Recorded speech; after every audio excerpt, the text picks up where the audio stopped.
My name is Nia, 35 years old, and somehow still healing from wounds my family inflicted. As a successful software developer, I escaped their toxicity, but maintained occasional contact. Last Sunday, they invited me to an upscale brunch to catch up. Between mimosas and avocado toast, my mother leaned forward, smirking. You know, Nia, you are lucky we even include you. Pity goes a long way. I simply sipped my coffee and smiled. That night, I logged in, disabled every family credit account, and emailed my lawyer about selling the cabin. Before I continue this story, let me know where you are watching from in the comments below. Hit like and subscribe if you have ever had to stand up to family who underestimated your worth. Growing up in Fairfield, Connecticut meant privilege to outsiders. But inside our sprawling colonial home, emotional coldness permeated every corner. Our four-bedroom house with its manicured lawn and heated swimming pool was a fortress of expectations I could never quite meet. My childhood bedroom, painted pale blue at my mother Elaine's insistence despite my preference for green, became my sanctuary and prison. From elementary school through high school, I maintained straight A's, joined honor societies, and stayed out of trouble. But none of it was ever enough. 2 days after that miserable brunch, the real nightmare began. It was a Tuesday morning, crisp and bright, the kind of day that makes you feel invincible. I was standing inside my favorite local coffee shop, waiting to pay for my usual vanilla latte and a blueberry scone. The barista, a cheerful college student named Tyler, smiled as he ran my debit card through the machine. The machine beeped, flashing a bright red error message. Declined. I frowned, assuming it was a simple chip malfunction. I handed him a different card, one tied to my primary checking account, where my software developer salary was deposited directly. Again the machine beeped its harsh, unforgiving red warning. Declined. A line of impatient customers was forming behind me, their heavy sighs adding to my sudden embarrassment. I quickly pulled out a $20 bill, handed it to Tyler, and stepped aside, my heart racing. I pulled out my phone and opened my banking app. What I saw made the blood drain completely from my face. My primary checking account, which should have held over $50,000, displayed a balance of zero. My savings account was also locked. A glaring red banner across the top of my screen read that my accounts had been frozen due to a primary trust directive. Panic seized my chest. When I was a teenager, my grandparents had set up a family trust. My mother had cleverly linked all our personal accounts to this central family banking umbrella under the guise of financial protection and estate planning. I had been meaning to separate my accounts entirely for years, but had foolishly left the original framework in place. They had weaponized it against me. Before I could even process the sheer illegality of what they had just done, my phone began to vibrate in my hand. The caller ID displayed the name of my brother-in-law, Desmond. Desmond was married to my older sister, Jasmine. He was a slick, manipulative corporate finance director who always wore tailored suits and a condescending smirk. How was the kind of man who measured a person's worth entirely by their net worth and their willingness to submit to his authority. I took a deep breath, steadying my shaking hands, and answered the call. "Hello, Desmond," I said, keeping my voice dangerously calm. I heard a low, arrogant chuckle on the other end of the line. "Good morning, Nia," Desmond said, his voice dripping with false warmth. "I assume you have checked your bank accounts by now. You know, since you thought it would be cute to disable the family credit accounts and talk to a lawyer about selling the cabin. Actions have consequences, little sister." I gripped the phone tighter, my knuckles turning white. "You froze my personal bank accounts, Desmond. That is my money. I earned every single penny of that through my software company. That is illegal, and you know it." Desmond simply laughed again, a grating sound that made my stomach churn. "Actually, Nia, as the newly appointed head of family finances, I have full executive authority over the trust umbrella. Your mother signed the paperwork yesterday. We did an audit of your lifetime expenses, and we found some glaring discrepancies. You owe this family a massive debt, and we are simply collecting what is rightfully ours." I stepped out of the coffee shop into the brisk morning air, needing space to breathe. A debt. What are you talking about? I have never borrowed a dime from any of you since I left for college. I paid my own way. I built my own career. I do not owe you anything. You are delusional, Desmond. "Oh, but you do," he replied smoothly, slipping into his best corporate negotiation voice. "We calculated the cost of raising you. The food, the clothes, the roof over your head in Fairfield. We also factored in the emotional toll your constant rebellion has taken on your mother Elaine. We have decided that a flat reimbursement fee of $200,000 is fair. You transfer $200,000 back into the primary family trust, and I will graciously unfreeze your accounts. If you refuse, things will get very uncomfortable for you." I stood frozen on the sidewalk, pedestrians rushing past me, oblivious to the extortion happening right in front of them. "You are demanding $200,000 for the cost of raising me. Parents are supposed to raise their children, Desmond. It is not a loan. You cannot retroactively charge a child for existing. It is a family tax, Nia," Desmond countered coldly. "You have always been the selfish one. While your brother DeAndre and your sister Jasmine have been upholding the family legacy, you have been hiding away, hoarding your wealth. If you do not pay the reimbursement by Friday, I will use our family banking connections to call in the mortgage on your condo. You know the bank president plays golf with your father. We will have you foreclosed on and thrown out into the street before the end of the month. Think of it as a hard lesson in loyalty." Loyalty. The word tasted like ash in my mouth. My mind flashed back to the countless times my so-called loyalty had been demanded and abused. I was always the scapegoat, the designated dumping ground for their mistakes. When my older brother DeAndre wrapped his brand new Porsche around a street lamp because he was driving under the influence, my parents forced me to empty my modest college savings account to help pay off the victim to keep it out of the press. When Jasmine's luxury boutique went bankrupt because she spent all the capital on designer bags and trips to Dubai, they came to me. They demanded I take out a personal loan on my software developer salary to save the family face in our elite megachurch community. They paraded around like untouchable royalty every Sunday, singing hymns and shaking hands while I quietly bled myself dry to cover their tracks. They had always treated me like a broken ATM, a machine that existed solely to dispense cash and absorb their toxic failures. And now they thought they could push me back into submission by holding my livelihood hostage. They thought I was still that terrified little girl in the pale blue bedroom, desperate for a crumb of validation from a mother who could only look at me with disdain. But they had miscalculated entirely. I took a slow, deep breath, letting the crisp air clear the panic from my mind. The shock had passed, and in its place, a cold, clinical anger began to take root. I was a software developer. My entire life was built on finding bugs, dismantling broken systems, and writing new flawless code. My family was just a corrupted system, and Desmond had just handed me the administrative access I needed to crash it completely. "Desmond," I said, my voice dropping to a deadly quiet register that wiped the smirk right off his face.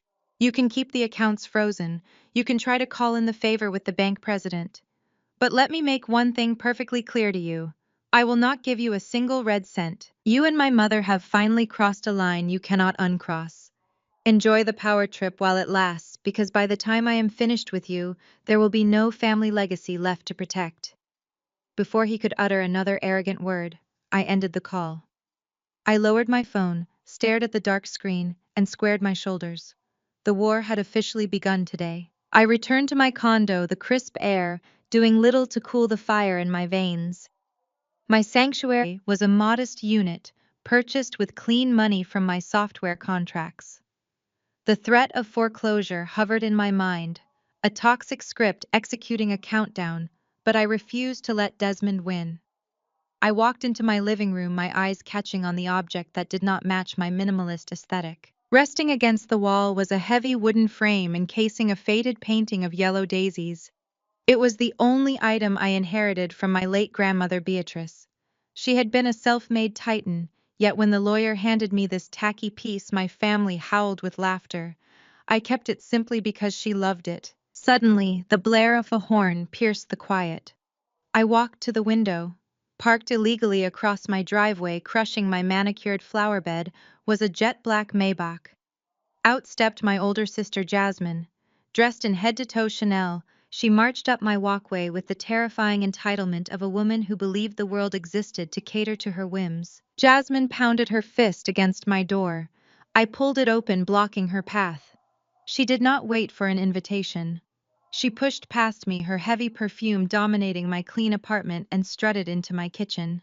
"Hello to you too, Jasmine," I said, crossing my arms. "To what do I owe the pleasure of this home invasion?" Jasmine reached into her Birkin bag and slammed a pre-written check onto my kitchen island. I glanced down.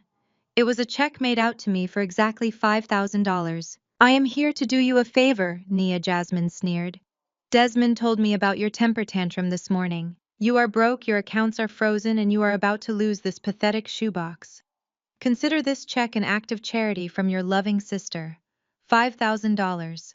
What exactly are you buying, Jasmine?" My silence. "Because $5,000 will not cover the interest on the emotional debt this family owes me." Jasmine let out a sharp laugh. "I do not want your submission, Nia. You have nothing I want, except that." She pointed a manicured finger directly at the dusty daisy painting. "Desmond wanted to throw it in the trash the day the lawyer handed it to you. But I have a better idea. I am buying it from you." "You want to buy Grandma Beatrice's painting?" I asked, genuinely confused. "You spent the entire reading of the will mocking it. Why pay $5,000 for garbage?" "Because it is garbage." Jasmine spat, her lips curling into a wicked smile. "I am restructuring the corporate headquarters next week.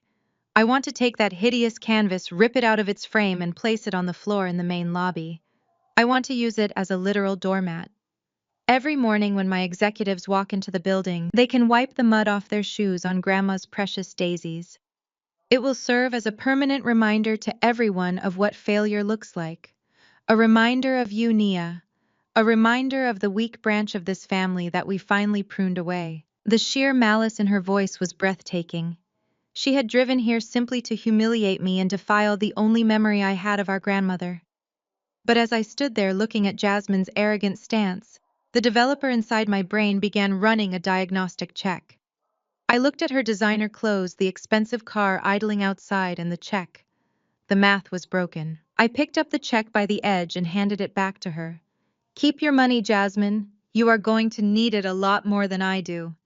Jasmine scoffed, swatting my hand away. "Do not try to play the proud martyr, Nia. You have $0 to your name. Desmond locked you out. Take the money and give me the painting before the bank throws your belongings onto the curb." I did not flinch. Instead, my eyes traveled from her perfectly styled hair down to her handbag. "You love calling yourself a CEO, Jasmine. You love playing the untouchable corporate queen. But your entire life is just a badly compiled program running on corrupted data. I saw the lease paperwork on your desk last month when you forced me to fix your laptop. That Maybach in my driveway, you did not buy it. You leased it under a predatory 22% interest rate because your personal credit score is shredded." Jasmine's smug smile faltered. Her hand tightened around the handle of her bag. "Shut your mouth," she hissed. "You know nothing about my finances." "I know everything about your finances," I countered, backing her against the counter. "I spent years fixing the broken systems you and Desmond left behind. I know you bought that handbag on a corporate credit card that is 30 days past due. I know your cosmetics company has not turned a real profit in 3 quarters. And you are shuffling money from the employee pension fund just to cover your bloated marketing budget. You are standing in my home pretending to be royalty while absolutely drowning in invisible debt." "How dare you!" Jasmine shrieked, her voice pitching upward. "We are the elite of this city. Desmond and I are running an empire." "You are running a Ponzi scheme built on Grandma Beatrice's legacy," I said calmly. "You came here to bully me because tearing me down is the only way you can distract yourself from the massive margin calls coming your way. Your confidence is a hollow shell, Jasmine. You are empty. And I will burn this painting to ashes myself before I ever let you touch it. Get out of my house." Jasmine's face contorted with rage. The polished veneer melted away, revealing the vicious bully beneath. She snatched the check off the counter, ripping it into tiny pieces and throwing them directly into my face. The torn paper fluttered to the floor like toxic snow. "You are a dead woman walking, Nia," she screamed. "Desmond was going to give you until Friday, but I am calling him right now. We are going to destroy your credit score. We are going to blacklist you from every software firm in this state. You think you can stand up to us? We own this city. By the time I am finished with you, you will be begging on your knees for a job cleaning toilets at my company." I remained motionless, watching her throw her tantrum with the cold detachment of a scientist observing a volatile chemical reaction. "You can try," I said softly. "But remember this moment, Jasmine. Remember the day you walked into my home and declared war. Because when the system crashes and the walls come crumbling down around you, I want you to remember exactly who initiated the final sequence." Jasmine let out a furious scream. She yanked the heavy oak door open and slammed it shut behind her with enough force to rattle the windows. I stood still, listening to the aggressive roar of the Maybach engine as she threw the car into reverse, tearing up more of my lawn as she sped away. The silence that fell over my condo was deafening. I took a deep breath, willing my racing heart to slow down. My mind was sharper than it had been in years. I walked back into the living room, my eyes locking onto the painting of the yellow daisies. It rested exactly where I left it. My logical brain began processing the data points of the argument. Desmond freezing my accounts to force submission was standard bullying. But Jasmine driving to my house to offer $5,000 for a thrift store painting she openly despised.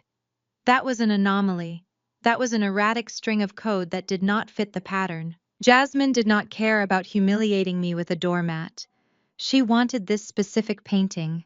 She was desperate to get it before I looked closely. Desmond wanted it destroyed. Jasmine wanted to buy it under the guise of an insult.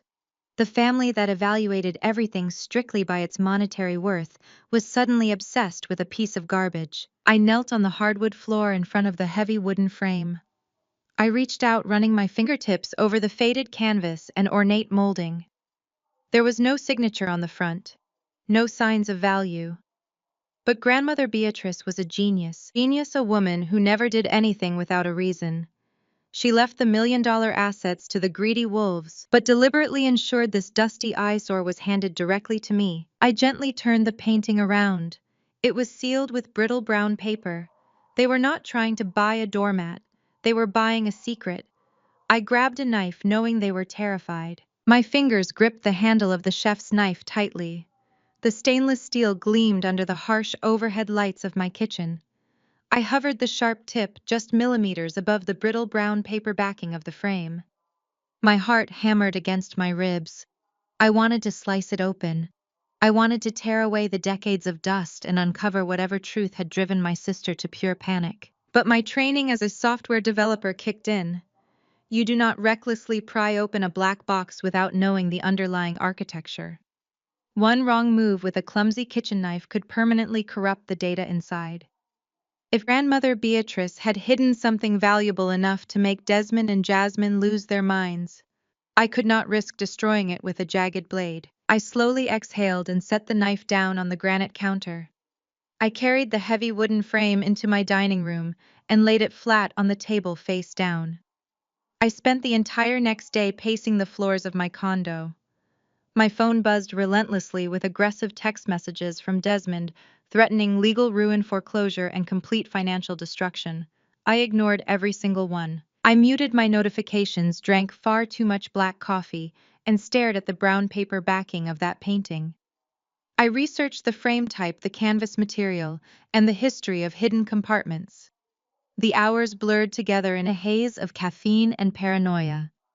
I kept the blinds drawn, half expecting Jasmine to send a corporate security team to kick down my door. By the time the next evening arrived, the silence in my apartment felt heavy and oppressive. The sun had dipped below the horizon, casting long, dark shadows across the hardwood floors. I was standing in the kitchen pouring my fourth cup of coffee when a sharp, authoritative knock echoed through the condo. I froze. The coffee splashed onto the counter. My first instinct was to grab my phone and dial for the police. Jasmine had promised to escalate her threats. I crept quietly toward the front door, my bare feet making no sound on the floorboards. I pressed my eye against the peephole, fully expecting to see Desmond flanked by his aggressive corporate lawyers. Instead, I saw a man who looked entirely out of place in my modern apartment complex. He was older, perhaps in his late 60s, with a distinguished posture and neatly trimmed silver hair. He wore a tailored tweed suit that practically screamed old money, complete with a silk pocket square and a classic wool overcoat. He stood perfectly still, holding a weathered leather briefcase in one hand. He did not look like a threat. He looked like an emissary from a different era. I unfastened the deadbolt and opened the door just a few inches, keeping the security chain engaged. "Can I help you?" I asked, my voice guarded. The man offered a polite, deeply respectful nod. "Good evening, Nia," he said. His voice was rich and melodic like a classic radio broadcaster. "My name is Elias. I am an independent art appraiser and a specialist in asset authentication. I understand you have been going through a rather turbulent 48 hours with your family." My eyes narrowed. "Did Desmond send you? Because you can tell him my answer is still no." Elias offered a gentle, reassuring smile. "Desmond has absolutely no idea who I am, nor would he understand my profession if he did. I do not work for your brother-in-law. I work for Beatrice. I was your grandmother's secret proxy." The mention of my grandmother's name made my chest tighten. I unlocked the security chain and opened the door fully.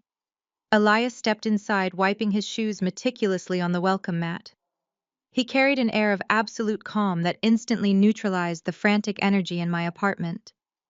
He walked into my living room, unbuttoning his overcoat. I did not judge my modest furniture or the stacks of audit files on my desk. His eyes bypassed everything and locked directly onto the dining room table. I saw the ugly daisy painting resting exactly where I had left it. Elias slowly approached the table. He did not look at the garish yellow flowers with the disgust my family had shown. He looked at the heavy wooden frame with a profound sense of reverence. He reached out, letting his hand hover just above the canvas, without actually touching it. "Your grandmother was a brilliant woman, Nia." Elias spoke softly, almost as if he were talking to the painting itself. "She knew exactly how blinded your siblings were by their own greed. She knew they only valued things that shined. They only respected things with a visible price tag. She understood that the safest place to hide a priceless asset was behind a mask of absolute mediocrity. She trusted you to see past the surface. She knew you had the auditor's eye." Elias turned his head slowly and looked directly into my eyes. He asked the pivotal question. "Nia, have you opened the back of that painting yet?" I shook my head. "I almost did. I had a knife to it last night after Jasmine tried to buy it from me. But I stopped. I was afraid I would damage whatever was inside." A look of profound relief washed over Elias's face. "Thank heavens for your restraint," he murmured. "A clumsy cut could have destroyed millions in an instant." Millions. The word hung in the air, shifting the gravity of the room. I watched as Elias lifted his weathered leather briefcase and placed it gently on the edge of the dining table. The brass locks clicked open with a satisfying heavy sound. When he lifted the lid, I felt like I was watching a scene pulled directly from a high-stakes heist movie. The interior of the briefcase was lined with crimson velvet. It did not hold paperwork or standard appraisal forms. It held a meticulously organized array of specialized tools. There were tiny flashlights, magnifying loupes, delicate brushes, and an assortment of stainless steel instruments that looked like surgical equipment. Elias reached into a side pocket and pulled out a pair of pristine white cotton gloves. He pulled them over his hands, adjusting the fabric until it fit seamlessly against his skin. The atmosphere in the room transformed completely. The casual nature of my dining room vanished. We were no longer in a simple condo. We were in a secure laboratory standing on the precipice of a massive revelation. "Let us see what Beatrice left for you," Elias said, his voice dropping to an intense whisper. He selected a tool from the velvet lining. It was a surgical scalpel, the blade so thin and sharp it caught the light like a sliver of ice. He leaned over the table, bringing his face just inches from the back of the painting. He clicked on a small, high-powered pen light and inspected the perimeter of the brittle brown paper backing. "This paper has not been disturbed in decades," he observed, his eyes scanning the edges with laser focus. "Your grandmother used a specific archival adhesive. If we pull it, the paper will shatter and the dust could compromise the inner layer. We have to be surgical." I held my breath, afraid that even the slightest sound would distract him. Elias positioned the scalpel at the top right corner of the frame. With an incredibly steady hand, he pressed the tip of the blade into the microscopic gap between the brown paper and the heavy wood. He pulled the scalpel downward. The sound was distinct and agonizingly slow. It was a crisp, continuous slicing noise, like a sharp blade gliding through thick silk. He scored the right side, then moved to the bottom, rotating his body with the fluid grace of a seasoned professional. My eyes were glued to the blade. The tension was suffocating. Every time the scalpel encountered a thick glob of ancient glue, Elias would pause, adjust his angle by a fraction of a millimeter, and slice through the resistance. He moved to the left side, then finally across the top edge. The perimeter was completely severed. Elias set the scalpel down on a sterile cloth. He took a pair of specialized flat tweezers from his case. He gripped the top edge of the severed brown paper and began to peel it backward. The brittle material crackled and groaned, protesting its removal after decades of silence. Dust motes danced in the beam of his penlight. He rolled the paper down slowly, exposing the rough, wooden backing board beneath it. Once the paper was completely removed and discarded to the side, Elias pointed to the wooden board. "Do you see these small metal brads?" he asked, his voice steady. "They are holding the front canvas in place. But look closely at the depth of the frame. This molding is 3 inches deep. The front canvas only requires half an inch. The math does not add up." I leaned in my developer brain, instantly recognizing the spatial discrepancy. "There is a void," I whispered. "A gap between the front canvas and the back board." "Exactly," Elias confirmed. He retrieved a small specialized pry bar from his velvet kit. He wedged the flat edge under the first metal brad and popped it loose. He moved around the frame, methodically extracting each tiny piece of metal. Ping, ping, ping. The sound echoed in the quiet room like a ticking clock. My pulse hammered in my ears. I thought about Jasmine tearing up her check. I thought about Desmond threatening my home. They were terrified of whatever was sitting on my table. Elias removed the final brad. He placed his white-gloved hands flat against the wooden backing board. He looked at me, giving a silent nod of preparation. Then he lifted the board away. Underneath, the back of the ugly daisy canvas was exposed. Elias reached under the edges of the daisy canvas and carefully lifted it out of the heavy wooden frame. He set the hideous painting of yellow flowers off to the side, discarding the disguise my grandmother had so brilliantly employed. I stared down into the empty wooden frame. My breath caught in my throat. Resting inside the dark, hollow cavity of the frame, protected by decades of shadow and silence, was a second canvas. It was not stretched over wood. It was rolled tightly into a thick cylindrical tube and secured with 2 strips of faded archival tape. The canvas material looked raw, textured, and ancient. Elias reached into the hollow space. He lifted the rolled canvas with the utmost care, cradling it in his gloved hands, as if he were holding a newborn child. He placed it gently onto the clean surface of my dining table. He took his scalpel and carefully sliced through the 2 strips of faded tape. "We are going to unroll it together," Elias instructed softly. "Hold the bottom edge flat against the table. I will guide the top." I nodded, my hands trembling slightly. I pressed my fingertips against the rough bottom edge of the canvas. Elias took the top edge and slowly began to unroll the cylinder. As the canvas unfurled, bright violet colors began to emerge from the darkness. Bold strokes of red, chaotic slashes of black, and vibrant streaks of yellow broke into the light. It was not a painting of flowers or landscapes. It was a raw, aggressive explosion of neo-expressionist art. There were skeletal figures, erratic text, and a chaotic, emotional intensity that practically vibrated off the fabric. Elias flattened the canvas completely. He shined his penlight directly onto the bottom right corner of the painting. He traced a specific symbol painted in harsh black strokes. It was a jagged, 3-pointed crown. My eyes widened as I stared at the masterpiece laid bare on my dining room table.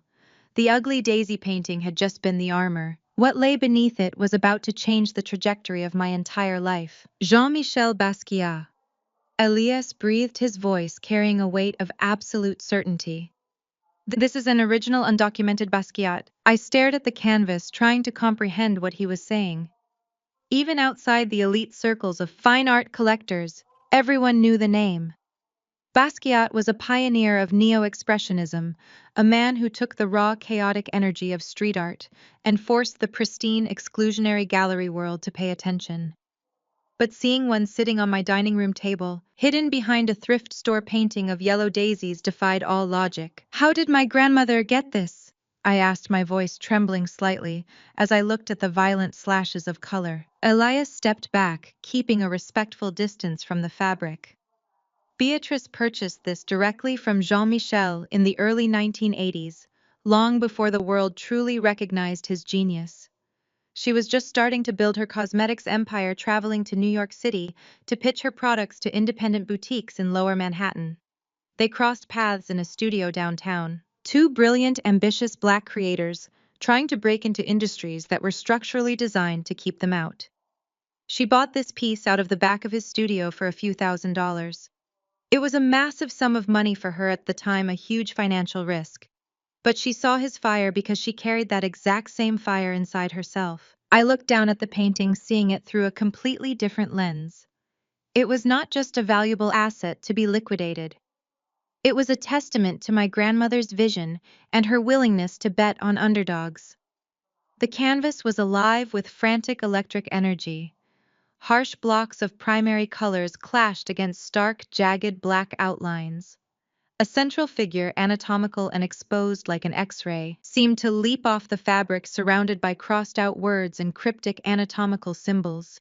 And there, in the bottom right corner, was the unmistakable three-pointed crown, Basquiat's signature motif, elevating his marginalized subjects to absolute royalty. Elias retrieved a jeweler's loupe and a small ultraviolet flashlight from his velvet-lined briefcase. He leaned over the table, bringing his eye inches from the canvas surface. The authentication process requires meticulous attention to detail, he explained, his voice slipping into the analytical rhythm of an expert at work. I need to verify the medium and the specific layering techniques Jean-Michel employed during that specific era. He frequently mixed acrylic oil stick and spray paint, creating a very distinct chemical signature that modern forgers struggle to replicate. I watched in silence as Elias moved the loupe slowly across the canvas. He examined the way the oil stick dragged across the rough texture of the fabric, leaving tiny gaps of unpainted canvas behind. He inspected the areas where words had been painted over and rewritten. Look at the crown, Elias instructed, gesturing for me to step closer. I leaned in, observing the thick black paint. Notice the confident, aggressive strokes. There is no hesitation here. Forgers always hesitate. They try to mimic the chaos, but their lines end up looking calculated, slow, and stiff. This crown was painted with raw, unfiltered emotion. And here, look at the integration of the oil stick with the acrylic base under the ultraviolet light. The aging of the pigments is perfectly consistent with materials manufactured in the early 80s. The canvas itself shows the correct signs of natural oxidation along the unpainted margins. He straightened up, turned off the ultraviolet light, and removed the loupe from his eye. He carefully placed his tools back into his briefcase. He took off his white cotton gloves one by one and laid them flat on the table next to the canvas. There is absolutely no doubt in my mind, Nia, Elias stated firmly. I am willing to stake my entire professional reputation, my career, and my license on this authentication. You are looking at a lost masterpiece. Because it has been hidden away for decades, protected from ultraviolet light, smoke, and environmental damage by that clever daisy disguise, the preservation is immaculate. It is a pristine, undocumented work by one of the most sought-after artists in modern human history. My throat felt incredibly dry. I gripped the edge of the granite counter, grounding myself in the physical reality of my kitchen to keep from spinning out of control. How much is it worth, Elias? I asked, my voice barely a whisper. Elias looked at me, his expression grave and entirely serious. He did not hesitate, nor did he sugarcoat the valuation. Given the current market frenzy for Basquiat's undocumented early works, combined with the immaculate condition of the canvas and the compelling provenance of your grandmother's ownership, I conservatively appraise this painting at $35 million. $35 million. The number echoed in my head, loud and deafening, drowning out the ambient hum of the city outside my window. I felt the floor drop away beneath my feet. I had to lock my knees to keep from collapsing. $35 million. Less than 48 hours ago, Desmond had frozen my bank accounts and demanded an extortion fee of $200,000. He had threatened to foreclose on my independently owned home and destroy my life over a fabricated imaginary debt. Jasmine had stood in this exact spot, tossing ripped pieces of a $5,000 check in my face, mocking my livelihood and threatening to turn my grandmother's memory into a doormat. They thought they had won. They thought they had starved me out of the game. They had absolutely no idea that I was currently standing over a clean liquid asset worth more than their entire bloated debt-ridden corporate facade. Grandmother Beatrice had not left me a token of pity to hang on my wall. She had left me a financial nuclear weapon. I felt a fierce, unapologetic smile spread across my face. The sheer power of the asset sitting on my dining table shifted the entire balance of the war. I was no longer the broke, discarded sister fighting for survival against a multi-million-dollar family machine. I was suddenly the wealthiest and most powerful person in the family. "We need to secure this immediately," Elias said, breaking into my racing thoughts. "We cannot leave a $35 million painting sitting on a table in a residential condo. I have arranged for an armored, climate-controlled transport vehicle. It is parked 3 blocks away, waiting for my signal. We will move the canvas to a maximum security vault at my bank tonight. But first, I need to properly dismantle and pack the empty frame to ensure we leave no evidence behind for anyone who might come looking." Elias turned his attention back to the heavy wooden frame that had served as the painting's armor for so many years. He picked up his specialized pry bar and began removing the final structural struts that held the thick backing board in place. He worked quickly but methodically, dismantling the heavy oak sections to ensure the frame could be easily transported and disposed of later. As he wedged the flat edge of the pry bar under the thick bottom section of the frame, I heard a sharp mechanical click. It was not the sound of ancient wood splintering or a rusted nail popping loose. It was the distinct metallic sound of a hidden spring releasing its tension. Elias froze instantly. His eyes darted to mine across the table. "Did you hear that?" he asked, his posture rigid. Before I could answer, the thick bottom section of the wooden frame suddenly shifted. A seamless panel of oak, perfectly camouflaged within the ornate molding, and decades of dust snapped open on a concealed piano hinge. It was a false bottom integrated into the heavy wood with such masterful cabinet-maker precision that Elias had completely missed it during his initial visual inspection. The hidden compartment was narrow, deep, and lined with dark felt to prevent anything inside from rattling. Gravity did the rest of the work.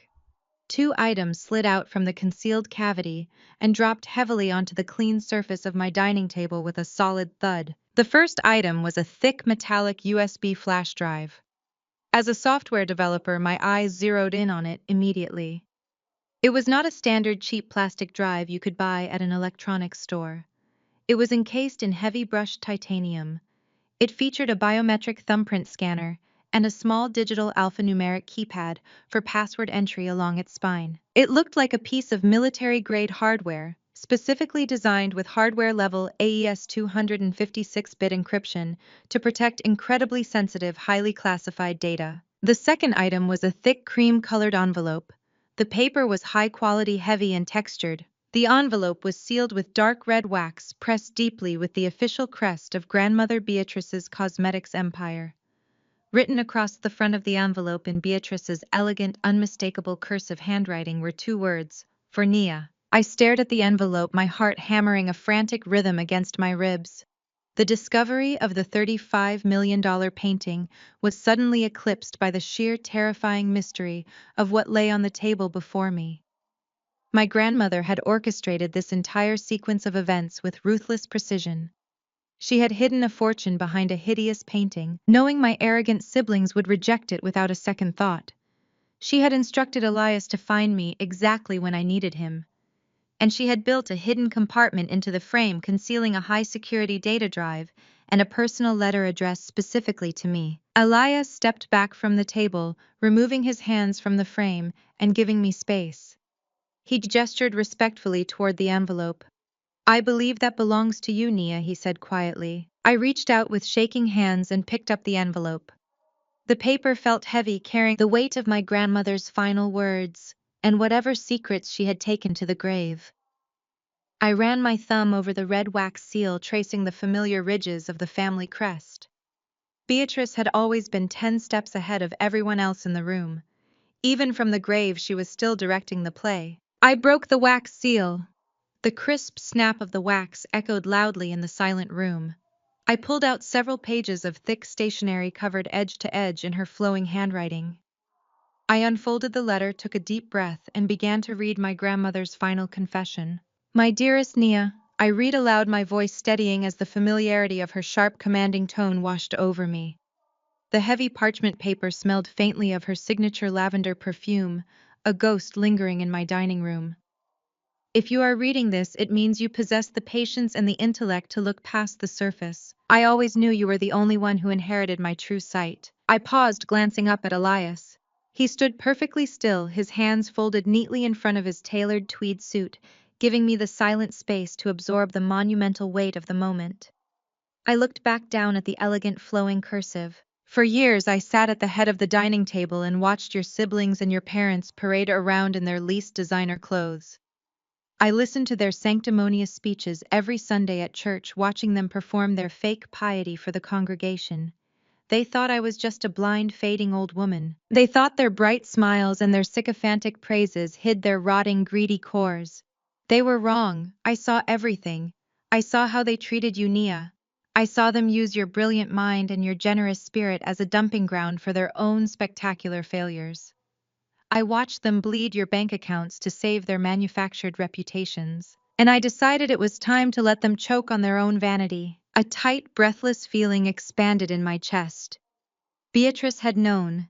She had seen every time they belittled me, every time they extorted my salary to cover their tracks. She had seen the truth. Let us begin with your sister and her husband. I continued reading, my pulse pounding a fierce rhythm against my ribs. Jasmine loves to play the brilliant chief executive officer, and Desmond plays the untouchable financial mastermind.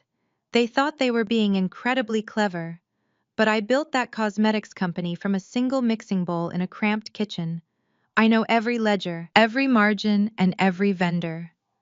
I knew that for the past 5 years, Desmond and Jasmine have been aggressively cooking the corporate books. They have been siphoning millions of dollars from the employee pension funds, falsifying quarterly revenue reports, and funneling the stolen capital into offshore shell companies to fund their lavish lifestyle. A cold shiver ran down my spine. My auditor's brain immediately began mapping the structural damage. Desmond had just frozen my accounts this morning, acting as the supreme financial authority, while simultaneously embezzling millions behind closed doors. I kept reading, my eyes scanning the devastating lines. Desmond thought his wire transfers were untraceable. He thought his creative accounting was flawless. He is a fool. The company is completely hollowed out. It is a rotting carcass held together by fraudulent tax returns, phantom vendors, and unpaid invoices. They owe tens of millions to the federal government in back taxes alone. The Internal Revenue Service is already circling, and the corporate accounts are absolutely empty. I swallowed hard, my throat dry, and moved to the next paragraph. Then there is your brother DeAndre. He always loved to play the king of the castle, strutting around the Buckhead mansion, as if he actually earned the right to walk on marble floors. DeAndre has a sickness, Nia. He has a gambling addiction that goes far beyond weekend trips to Las Vegas. He got involved with underground betting rings. Dangerous people, violent people. When he burned through his trust fund allowance, he panicked. He secretly leveraged the family mansion, taking out toxic high-interest shadow mortgages from illegal lenders to cover his massive debts. He used his position as an heir to secure loans that a legitimate bank would never approve. He owes them $20 million. The mansion is entirely underwater. It belongs to the shadows now. I lowered the letter, for a fraction of a second, my mind spinning. I pictured DeAndre tossing the keys to the $15 million mansion in the air at the lawyer's office, laughing at my expense. He thought he had been handed a kingdom. He had actually been handed a death sentence. You are probably wondering why I let this happen. The letter continued, answering my unspoken question. Why I did not fire Desmond, disinherit Jasmine, and kick DeAndre out into the street. The answer is simple. A clean disinheritance would have only given them grounds to sue my estate. They would have dragged you into a decade-long legal battle, draining your energy and your resources, claiming I was not of sound mind. I needed a permanent solution. I needed a trap they would gladly walk into themselves. I read the next lines with a growing sense of awe at my grandmother's ruthless, calculated brilliance. My last will and testament was not a distribution of wealth, Nia. It was a financial guillotine. I intentionally bequeathed the corporate empire to Jasmine and Desmond. I deliberately bequeathed the Buckhead mansion to DeAndre. I knew their greed would blind them. I knew they would rush to sign the inheritance deeds without conducting a single independent audit. And by signing those deeds, by officially accepting the inheritance, they legally assumed full personal liability for all the catastrophic debt attached to those assets. Elias let out a low, impressed breath. He shook his head slowly, a grim smile touching his lips. She gave them the anchors, he murmured. And they tied the ropes around their own necks. Exactly, I said, my voice barely above a whisper. I looked back at the heavy parchment. They wanted the crown, Nia, Beatrice wrote. So I let them wear it. Desmond and Jasmine are now personally liable for the federal tax fraud and the missing pension funds. DeAndre is now the sole legal debtor to a syndicate of violent loan sharks. The moment the creditors realize the primary trust is empty, your siblings will face total annihilation. They will lose their cars, their clothes, their freedom, and their reputations. They built a house of cards, and I simply removed the table. I stared at the page, the magnitude of her strategy washing over me. Beatrice had weaponized their own arrogance against them. She had let them dig their own graves, and then handed them the shovels to finalize the job. The final page of the letter was written with a softer, more intimate stroke, the harsh angles of her cursive giving way to a gentle flow. But I did not leave the table empty for you. While they were busy looting the corporate shell and mortgaging the bricks, I spent the last 3 years quietly and legally liquidating all of my actual clean assets.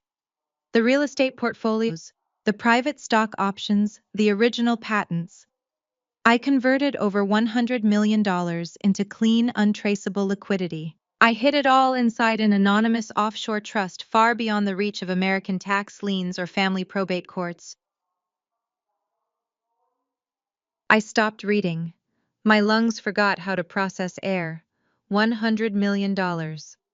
I looked at the heavy titanium drive resting on my dining room table, sitting innocently next to a $35 million Basquiat canvas. The sheer scale of the wealth was incomprehensible. I named you as the sole irrevocable executor and sole beneficiary of this offshore trust. The letter commanded.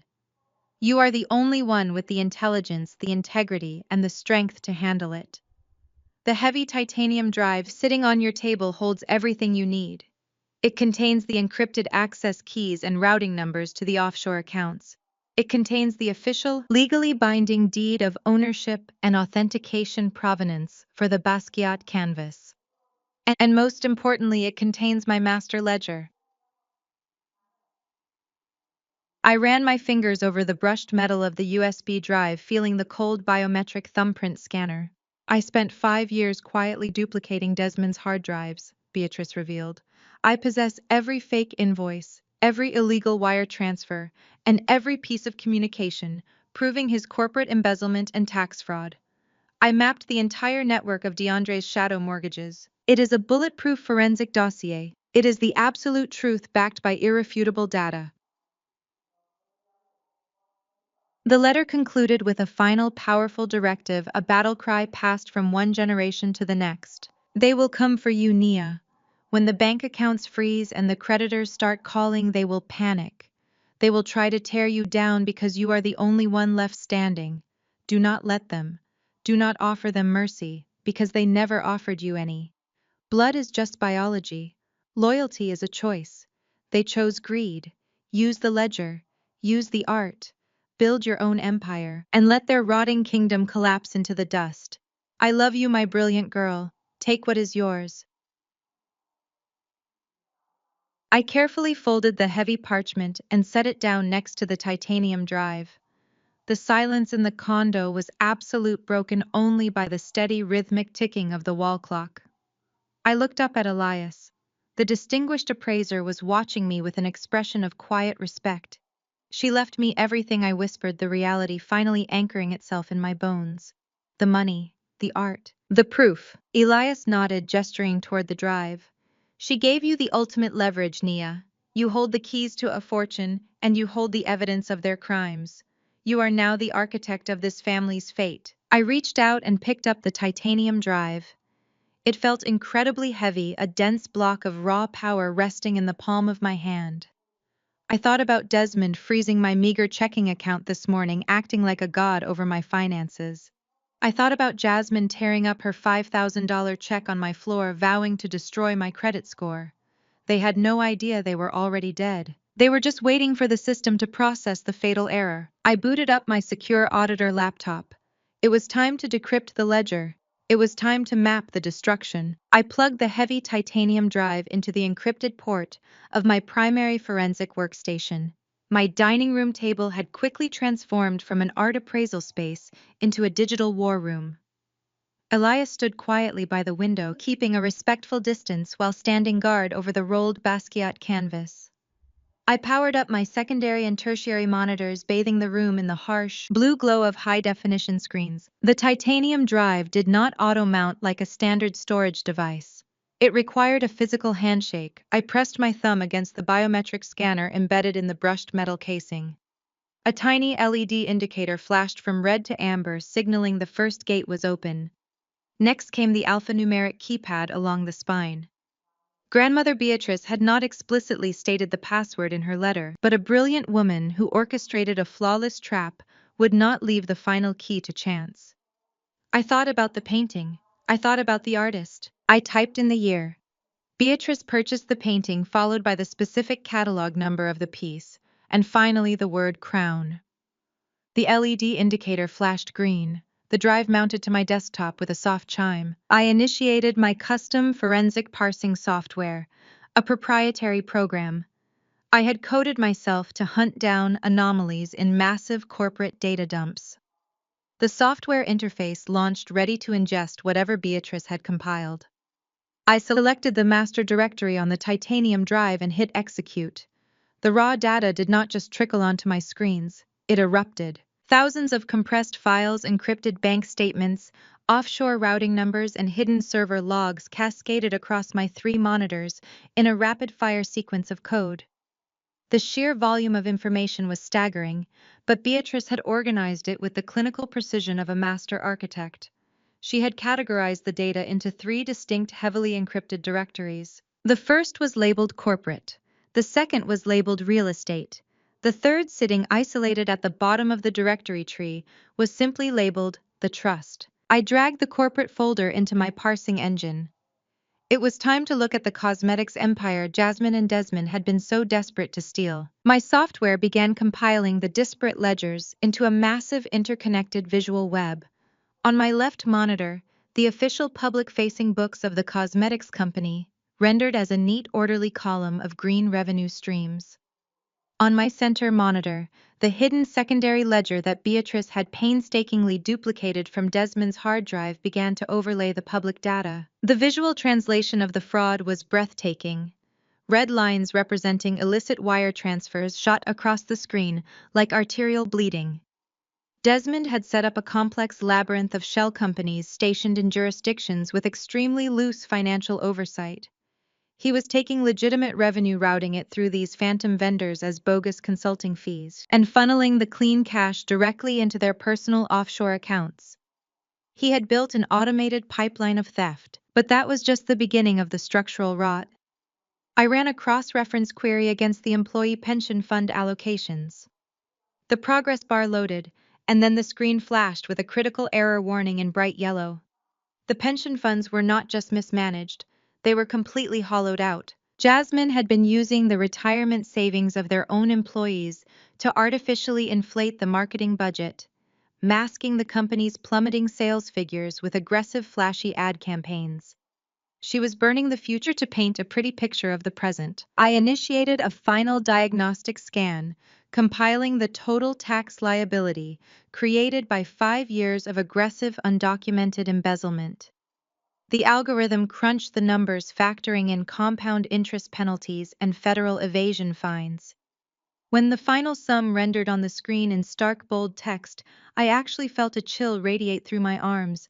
$40,000. The cosmetics empire owed exactly $40 million in back taxes to the Internal Revenue Service. This was not a debt that could be negotiated over a round of golf or settled through creative corporate bankruptcy. This was systemic, provable federal tax fraud. The IRS algorithms would inevitably flag the massive discrepancies within the next fiscal quarter. When they did, they would issue immediate, devastating federal liens against the company and its primary operators. Jasmine and Desmond had spent the entire week celebrating their hostile takeover of the family business. They had aggressively bullied me, frozen my meager accounts, and laughed in my face. They thought they had secured a dynasty. In reality, by legally accepting the inheritance and signing those corporate transfer deeds, they had legally assumed absolute personal and criminal liability for the entire $40 million deficit. Beatrice had handed them a ticking time bomb, and they had greedily chained it to their own chests. I closed the corporate ledger. The digital roadmap of their destruction was complete.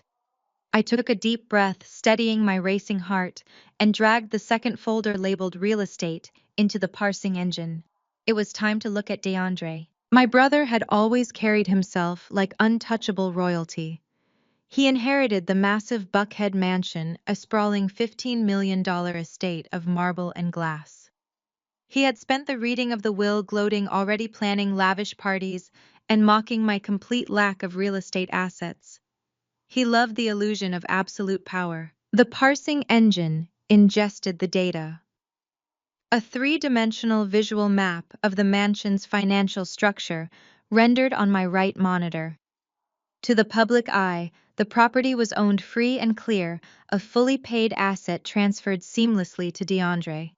But Beatrice had tracked the shadow transactions. I watched as black lines began to weave around the digital representation of the estate, wrapping it in a suffocating web of illicit debt.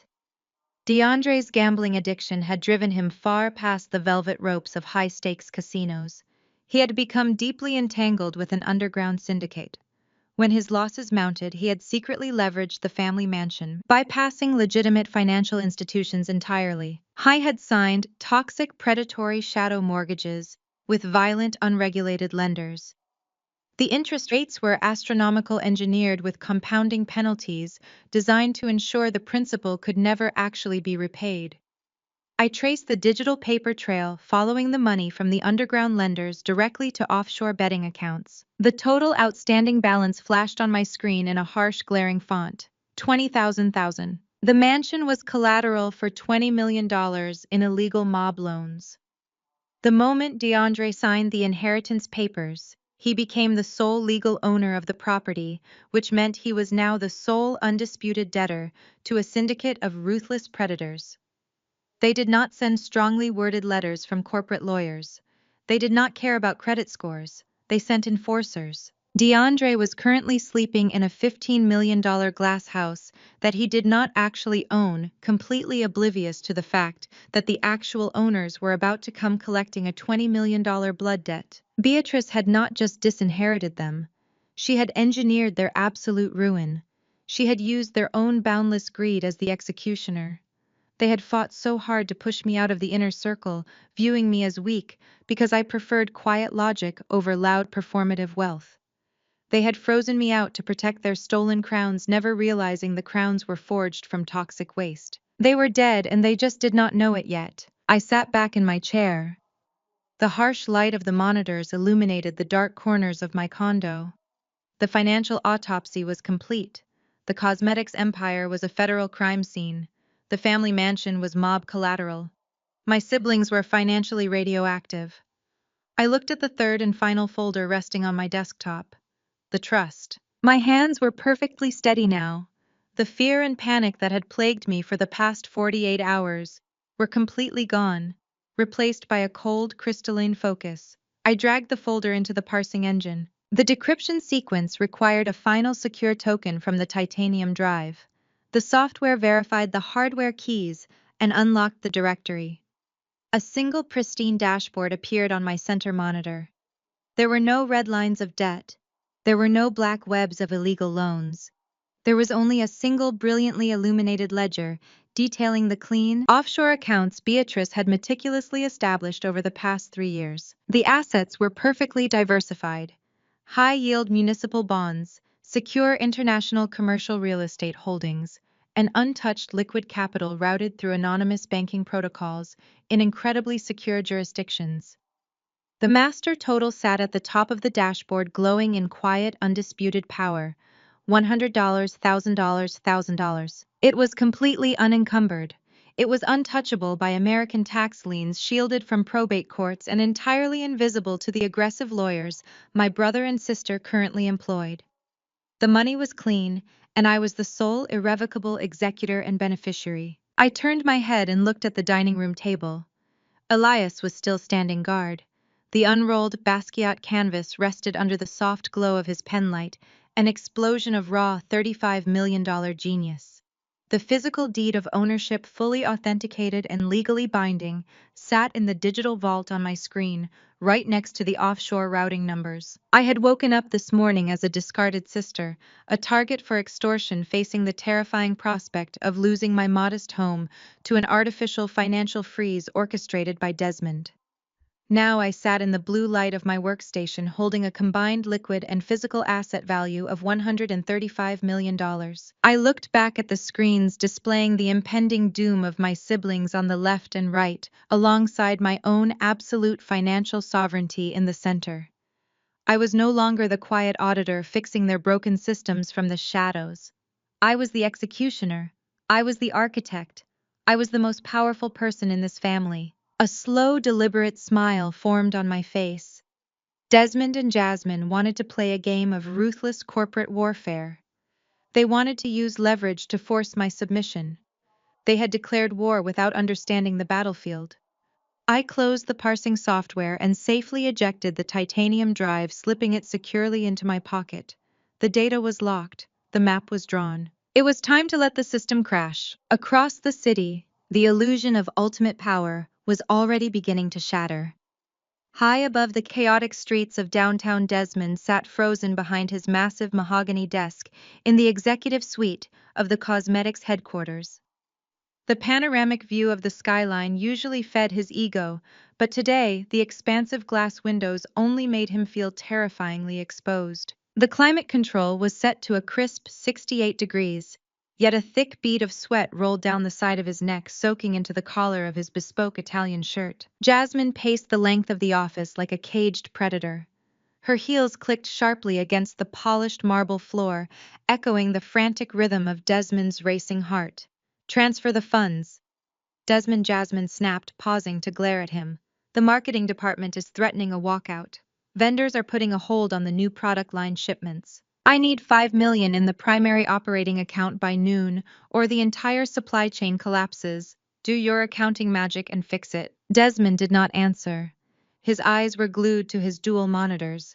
His fingers flew across the keyboard, entering administrative credentials, bypassing the standard corporate firewalls, and accessing the hidden routing software he had used for the past 5 years. He navigated to the offshore shell accounts, the secret digital vaults, where he had been siphoning the company's lifeblood. He pressed the execute key to refresh the balances, expecting to see the stolen safety net that allowed them to operate. The screen blinked, the numbers populated: 0. Desmond stared at the digital readout. His brain refused to process the data. He hit the refresh key again, his finger striking the plastic hard enough to crack it. The screen reloaded. The balances remained completely barren. There were no hidden millions. There was no safety net. The accounts had been systematically and professionally drained. Grandmother Beatrice had emptied the primary operating funds and seized the offshore accounts before transferring the company deed. She had left them a hollow shell. Jasmine demanded, her voice rising an octave. "What is going on?" Desmond opened his mouth to speak, but a sharp, aggressive beep from his secure private email server cut him off. A priority message had just bypassed his administrative filters. He clicked the icon. The digital letterhead displayed the official seal of the Internal Revenue Service. It was a formal notification of a preliminary corporate audit. The automated system had flagged massive structural anomalies in their pension fund reporting. The document demanded immediate compliance regarding a $40 million deficit in undocumented tax liabilities and embezzled funds. Federal lines were already being drafted. A sound escaped Desmond's throat, something between a gasp and a choke. He fell back into his leather chair, the blood draining completely from his face. Jasmine marched around the desk and looked at the monitors. Her eyes scanned the stark zeros on the banking screen and the devastating federal audit notice. The haughty, untouchable CEO facade dissolved in an instant. Her perfectly manicured hands began to tremble violently. "Where is the money?" Jasmine shrieked, grabbing Desmond by the shoulder and shaking him. "Where is the pension money? Where is the offshore cash? I do not know." Desmond stammered, his eyes darting wildly around the room. "I set up the routing perfectly. No one knew the access codes. No one except Beatrice." He stopped. A memory suddenly slammed into his mind with the force of a physical blow. 2 days ago, during the reading of the will, the estate lawyer had pulled Desmond aside for a private conversation.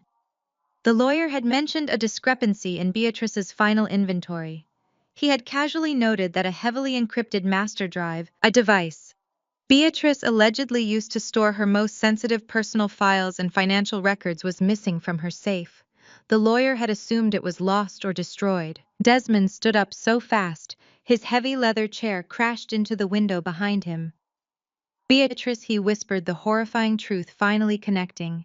"She knew. She copied my ledgers." "But where is the drive?" Jasmine demanded, her voice shrill with rising panic. "If she had it, where did it go? She did not leave anything of value. She left the house to DeAndre. She left the company to us. The only physical item she specifically handed over before the asset lock was the painting." Desmond finished, his voice dropping to a dead hollow monotone. "That hideous, worthless painting of the yellow daisies. She bypassed the entire legal probate process just to ensure that specific piece of trash went directly to Nia." Jasmine's eyes widened in sheer terror. "I tried to buy it from her. I was at her condo yesterday. I offered her $5,000 just to get it out of her hands, and she refused. She looked at me like she knew something I did not." "Desmond, if she finds that drive, if she turns those ledgers over to the federal investigators, we are going to federal prison." "She does not have the skills to decrypt a master drive," Desmond said, desperately trying to convince himself. "But we cannot wait to find out." Desmond snatched his coat from the rack and grabbed his car keys. "Where is she right now?" he demanded. Jasmine pulled out her phone, her fingers shaking as she opened a tracking app she used to monitor employee travel. "She is out of town. She was assigned to an external audit in Chicago yesterday morning. Her flight does not return until Friday night. The condo is empty." "Call Tasha," Desmond ordered, his eyes dark with frantic determination. "Tell her to meet me at the parking garage in 10 minutes. We are going to that condo. We are going to rip that place apart until we find that painting, and we are going to burn that drive to ashes." The destruction mapped perfectly across my secure auditor laptop, a terrifying, beautiful web of undeniable corporate fraud. I sat in comfortable silence, miles away from the fragile glass windows of my downtown condo. The air around me was cool, sterile, and scented with ozone and polished steel. I was inside the subterranean viewing room of a private, maximum security depository located deep within the financial district. The walls were reinforced concrete. The door was a foot-thick slab of biometric locked titanium, and the privacy was absolute. Elias sat across from me at a sleek obsidian table, nursing a cup of black coffee. Resting securely between us, locked inside a heavy steel deposit box, was the rolled Basquiat canvas and Beatrice's master USB drive. I had moved the assets out of my apartment days ago. I knew my siblings. I knew their arrogance, and I knew their complete lack of boundaries. The painting I had actually left hanging on my living room wall was a $20 thrift store canvas of a dreary sailboat, an ugly piece of junk I had purchased months ago. I had attached a microscopic, battery-powered GPS tracking node to the back of the cheap wooden frame, fully expecting one of my greedy siblings to eventually try and steal it out of pure spite. To complete the illusion, I had manipulated the corporate travel portal, planting a fabricated, highly visible itinerary that placed me on a flight to Chicago for a phantom external audit. Desmond and Jasmine were remarkably predictable. They only operated on the surface level of deception, They never bothered to look at the underlying code. A sharp, rhythmic chime from my smartphone broke the quiet hum of the vault room. It was a proximity alert. I tapped the screen, bringing up a proprietary application linked to a network of high-definition motion-activated security cameras I had discreetly installed throughout my condo. One lens was hidden behind the ventilation grate of the smoke detector. Another was embedded in the spine of a fake dictionary on my bookshelf. A third was wired into the digital alarm clock on my nightstand. The interface loaded, instantly bathing my face in the stark full-color feed of my living room. The front door of my apartment swung open, violently rebounding off the drywall with a heavy thud. Desmond stormed into the frame. He looked nothing like the polished, untouchable financial mastermind he pretended to be. His bespoke Italian suit jacket was discarded. His silk tie was loosened and askew, and a thick sheen of sweat coated his forehead. He looked like a man who had just watched his own execution order being drafted. Right behind him, scanning the hallway before slipping inside and pulling the door shut, was Tasha. Jasmine's notoriously ruthless executive assistant had clearly abandoned her post in the getaway car drawn upstairs by Desmond's frantic energy. I watched as Desmond tore into the living room, his eyes darting wildly across the walls. He stopped dead in his tracks, staring at the empty space above my sofa, where the decoy painting had hung just yesterday. I had taken it down and tossed it in the dumpster behind the building on my way to the bank, leaving a conspicuous, dust-free square on the drywall. Where is it? Desmond practically screamed, his hands tearing at his hair. Where is the painting? Where did she hide the drive? Desmond. What are you doing? Tasha hissed, her voice captured with crystal clarity by the hidden microphones. You said you were grabbing a painting and a hard drive. We have been in the building for 20 minutes. The neighbors are going to call the cops. We need to leave before someone sees us. Desmond completely ignored her. The clinical, calculated approach of a corporate executive vanished, replaced entirely by the desperate panic of a trapped animal. He grabbed the cushions off my sofa and hurled them across the room. He flipped the heavy mahogany coffee table upside down, the wood crashing violently against the floorboards. He yanked the books off my shelves, sending dozens of volumes cascading to the floor, kicking them savagely aside as he searched the baseboards for hidden wall safes. I leaned closer to the screen, my thumb hovering over the interface controls. The pressure was cracking his carefully constructed facade, exposing the rotting core beneath. "It is not here!" Desmond yelled, pacing frantically across the ruined carpet, his dress shoes crunching over broken ceramics. "The drive is not here. The painting is not here. She knows, Tasha. That little auditor freak knows everything." "Knows what?" Tasha demanded, stepping back toward the door as Desmond violently swept a stack of magazines off a side table. "You are losing your mind. We need to go." "She knows I cooked the corporate books for 5 years." Desmond roared the high-definition audio, capturing every single syllable of his confession. Beatrice copied my ledgers. She mapped the entire offshore network. Everything. The fake vendor invoices, the missing pension funds, all of it. I funneled $40 million in cash to the Caymans, Tasha. 40 million. And that drive has the routing numbers, the account passwords, the exact digital paper trail to prove it. Elias let out a low, impressed whistle from across the table. He leaned in, watching the feed over my shoulder with clinical fascination. "He is singing like a canary," Elias murmured. "You do not even have to interrogate him. He is handing you the rope." "It gets better," I replied, keeping my eyes glued to the screen. "Watch." "What are you talking about?" Tasha asked, her voice trembling now, as the reality of her own accessory liability began to set in. "You told Jasmine the money was clean. You told her the pension reallocations were legally shielded by the corporate trust." "I lied," Desmond screamed, his voice echoing loudly in the empty condo. "There is no shield. Jasmine and I just signed the inheritance deeds yesterday. We legally accepted ownership of the company. That means we legally accepted the tax liability. The IRS sent a preliminary audit notice to my secure server this morning. They are already looking. The algorithms flagged the pension deficit. If Zarya hands that drive over to the federal investigators, Jasmine and I are going to spend the next decade in a federal penitentiary." I smiled, tapping the screen to ensure the video and audio were capturing and exporting to my cloud server in maximum resolution. Zarya. He finally used my name with the respect it commanded, even if it was born entirely of sheer, unadulterated terror. "We have to leave," Tasha said, her professional composure entirely shattered.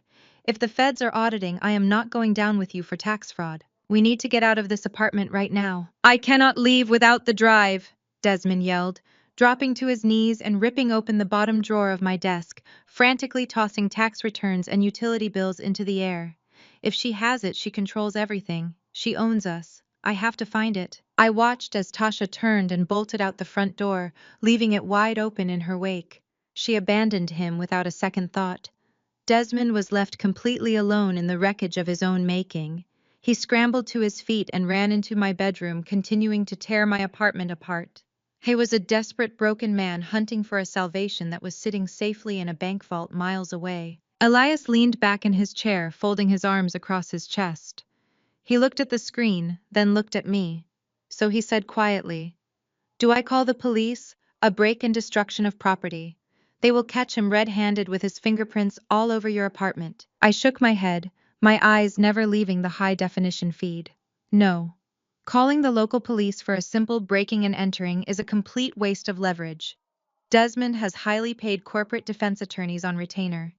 If the police arrest him for trashing my condo, his lawyers will have him out on bail before midnight.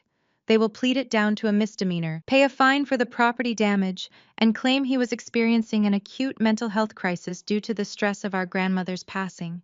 It would be a slap on the wrist." Elias raised an eyebrow. "You want him to get away with destroying your home?" "I want him to feel safe for just a little while longer," I explained, tapping the screen to stop the recording. I verified that the massive video file had successfully uploaded directly to my secure encrypted offshore server. If I call the police now, he goes on the immediate defensive. He invokes his right to remain silent. He starts destroying evidence at the corporate office. He starts shredding hard drives and magnetically wiping servers. I need him to think he still has a chance to fix this. I need him to return to his desk and try to cover his tracks. I opened my laptop, the screen illuminating the dim vault room. The decrypted master ledger from Beatrice's titanium drive was already loaded into my forensic parsing software. The red lines of Desmond's offshore wire transfers glowed brightly against the dark background, a digital map of his greed. "A breaking and entering charge gets him probation," I told Elias, my fingers flying across the keyboard as I began compiling a new master directory on my desktop. But federal tax evasion, corporate embezzlement, wire fraud, and the theft of employee pension funds, those carry mandatory minimum sentences. Those are the kinds of charges that freeze your bank accounts, seize your passports, and strip you of everything you own. I dragged the newly recorded video file into the master directory, placing it right next to the damning financial ledgers. I was no longer just an auditor reviewing historical data. I was an active investigator building a bulletproof, irrefutable prosecution portfolio. Desmond had just handed me the final piece of the puzzle. The financial ledgers proved the money was stolen, but highly paid white-collar defense attorneys could always argue about authorized access and administrative errors in court. They could claim Desmond was acting on Beatrice's orders, or that a rogue employee had hijacked his credentials to frame him. But high-definition audio and video of Desmond explicitly screaming his exact crimes, confirming the exact amount stolen, naming the offshore destination, and admitting his desperate attempt to destroy the evidence, that was the holy grail of financial prosecution. It was a completely unassailable confession wrapped in a bow and delivered directly to my secure server. I began structuring the portfolio with the clinical precision of a seasoned forensic accountant. I created a digital timeline matching Desmond's verbal confession in the video to the exact dates of the wire transfers in the ledger. I highlighted the precise moments he funneled the cash into the Caymans, cross-referencing his spoken words with the routing numbers Beatrice had captured. I applied cryptographic hashes to the video files to prove they had not been altered or doctored. I built an undeniable chronological narrative of systemic, calculated corporate theft. "You are building a guillotine," Elias observed, watching the portfolio take shape on my screen with a look of deep respect. "I am building a mirror." I corrected, my eyes focused intently on the data streams. "I am simply going to show the federal authorities exactly who my brother and sister really are." I finished compiling the primary dossier. It contained the decrypted corporate ledger, the offshore routing numbers, the proof of the empty pension funds, and the high-definition video confession of the break-in. I encrypted the entire package, securing it with a biometric lock, and transferred a clean executable copy to a fresh, sterile flash drive. "What is the next step?" Elias asked, his tone shifting from an art appraiser to an active participant in the strategy. "We let them dig," I said, closing the laptop with a satisfying click. "Desmond is going to go back to the office empty-handed. He is going to tell Jasmine that the drive is missing and the painting is gone. They are going to panic. They will try to initiate massive cover-up protocols, shifting money around, falsifying new documents, and trying to plug a $40 million hole before the IRS audit team arrives at their door." I stood up, picking up the sterile flash drive. "Every move they make to cover up the fraud will generate a new alert in the federal banking system. They will trigger their own alarms. I am going to let them exhaust themselves trying to fix an unfixable problem." I placed the flash drive into the titanium deposit box, resting it gently next to the Basquiat canvas. "And when they are completely out of options, when their lawyers are screaming, and the federal agents are walking through the marble lobby of the cosmetics headquarters, I will hand-deliver this portfolio directly to the lead investigator." I locked the deposit box, the heavy steel mechanism sliding into place with a definitive echoing thud. My siblings had spent their entire lives underestimating me, viewing my quiet nature and my love of numbers as a weakness to be exploited. They thought they were playing a Game of Thrones, fighting tooth and nail over a rotting corporate empire and a mansion drowning in mob debt. They had no idea that the game had already ended. The board was cleared. I held the keys to the future, and I was about to lock the door on their past. I checked the live feed on my phone one last time. Desmond was sitting on the floor of my ruined bedroom, staring blankly at the wall, a man who had finally realized he was trapped in a burning building with no exits. It was time to wait for the smoke to rise. I watched the screen fade to black as the motion sensor in my ruined apartment finally timed out. The digital silence in the vault was profoundly comforting. Elias packed up his appraisal gear, offering a silent nod of respect, before slipping out the heavy titanium door, leaving me alone with the final execution protocol. I needed to finalize the transmission. The master dossier was perfect. It was a self-contained, digitally signed package of absolute financial destruction. I opened a secure, heavily encrypted communications portal on my laptop. During my years grinding through corporate audits, I had cultivated a pristine reputation and a network of contacts that extended deep into federal regulatory agencies. I did not need to submit an anonymous tip to a generic hotline. I had direct lines. I addressed the primary encrypted parcel to a former colleague who now served as a senior director within the Internal Revenue Service Criminal Investigation Division in Atlanta. I added a secondary recipient, a contact operating out of the Federal Bureau of Investigation's White-Collar Crime Task Force. I drafted a brief, highly technical summary of the enclosed data. I detailed the $40 million pension embezzlement, the offshore routing architecture, and the precise timestamps corresponding to Desmond's recorded confession. I did not ask for an investigation. I provided a completed one. My finger hovered over the execute key for a fraction of a second. Once this data entered the federal servers, the machinery of the United States government would engage. There would be no backroom deals, no quiet settlements, and no family interventions.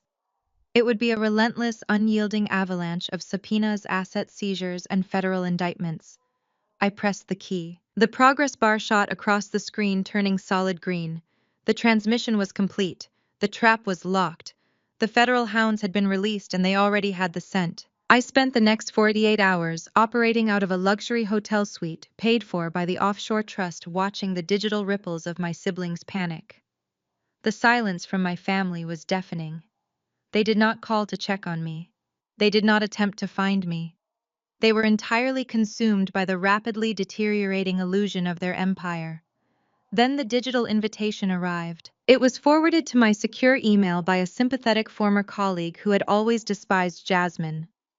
The subject line read, "The Buckhead Dynasty Inaugural Gala." I opened the attachment and actually laughed out loud at the sheer, unadulterated audacity of it. Jasmine and DeAndre were not retreating. They were doubling down. In the face of empty corporate accounts and looming federal audits, they had decided to throw a massive $500,000 coming out party at the Four Seasons in downtown Atlanta. The invitation was a masterclass in arrogance printed on heavy digital vellum with gold foil accents. It formally announced the transition of power, crowning Jasmine as the undisputed queen of the corporate boardroom and DeAndre as the new king of the city's real estate elite. The guest list was a staggering collection of Atlanta's most powerful figures. They had invited state politicians, mega church leaders, elite venture capitalists, and the heavy hitters of the local entertainment industry. It was a desperate, transparent play. Jasmine was clearly hoping that projecting an image of absolute unshakable wealth would attract a sudden influx of naive investor capital, a desperate attempt to plug the $40 million hole before the system collapsed. DeAndre was undoubtedly using the lavish spectacle to signal his untouchable status to the violent loan sharks, holding his shadow, mortgages, faking liquidity to buy himself a few more weeks of breathing room. Desmond must have been dying inside, forced to wear a tuxedo and smile for the cameras while knowing the federal hammer was already swinging down toward his neck. They were throwing a celebration on the deck of a sinking ship, completely oblivious to the fact that the lifeboats had already been sold. I stared at the gleaming invitation on my screen. They wanted an audience. They wanted a coronation. I decided it was only right that the architect of their destruction attend the ceremony. But the woman who walked into the Four Seasons ballroom could not be the quiet, invisible auditor they had spent their entire lives walking all over. That woman was dead. I closed my laptop, grabbed my coat, and left the hotel suite. It was time to dress for the occasion. I directed my private driver to a highly exclusive appointment-only haute couture boutique in the wealthiest sector of Buckhead. For years, my wardrobe had consisted of conservative gray and navy pantsuits. They were professional armor designed to make me blend into the background, to make me invisible, while I untangled other people's financial messes. I walked into the boutique and requested a private fitting room. I told the senior stylist exactly what I needed. I did not want understated elegance. I wanted a weapon. Hours later, I stood in front of a floor-to-ceiling three-way mirror. The transformation was breathtaking. The conservative auditor was completely gone, replaced by a woman radiating absolute unapologetic power. I wore a custom-fitted emerald green silk gown. The color was rich and saturated, a striking, vibrant homage to the color of money and the venom of envy. The cut was architectural and sharp, featuring a plunging neckline and a dramatic sweeping train that demanded space and attention. It was not a dress designed for blending in. It was a dress designed for conquering. I paired the gown with a set of diamond and platinum earrings purchased directly from the offshore trust's liquidity, their icy brilliance catching the light with every movement.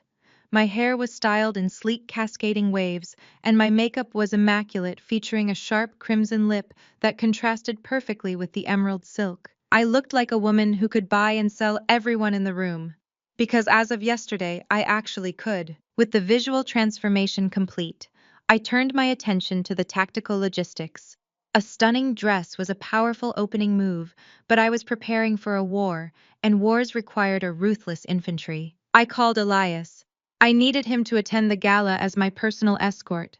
I needed his calm, distinguished presence, but more importantly, I needed his professional credentials. He was bringing the fully authenticated, legally binding provenance documents for the Basquiat canvas. When Jasmine and DeAndre inevitably tried to dismiss me as a bitter, penniless outcast, Elias would drop the paperwork proving I held a $35 million liquid asset in my back pocket. Next, I utilized the immense resources of my offshore trust to assemble a strike team. I did not hire standard family lawyers. I retained the services of a boutique, high-powered corporate litigation firm known for completely dismantling hostile takeovers.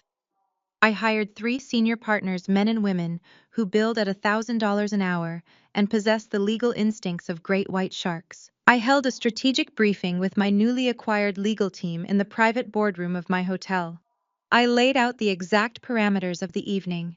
I provided them with summary briefs of the federal tax fraud, the empty pension funds, and the illegal shadow mortgages currently choking the Buckhead mansion. I gave them the exact timeline of the IRS and FBI transmissions. They are going to try to have me forcibly removed from the property the moment they see me. I told the lead litigator, a sharp-featured woman named Vance, who looked like she enjoyed destroying corrupt executives for sport. They will claim I am trespassing. They will threaten to call security. Vance smiled, a predatory gleam in her eyes. Let them try, Ms. Wilson. We have drafted preemptive cease and desist orders, emergency injunctions against any corporate restructuring, and formal notices of severe fiduciary breach. The moment they raise their voices, we will serve them with enough legal paperwork to bury their entire executive board. They will not be able to take a breath without violating a federal statute. Excellent, I replied, smoothing the fabric of my emerald gown. We reviewed the floor plan of the Four Seasons ballroom, mapping out the entrance, the VIP sections, and the main stage where Jasmine and DeAndre were scheduled to give their joint keynote address. We synchronized our watches. Elias would arrive with me, flanking my right side, carrying the art documentation in a sleek leather briefcase. The three litigators would fan out, cutting off any escape routes and neutralizing any attempts by Desmond to deploy corporate security. We were not just going to crash the party.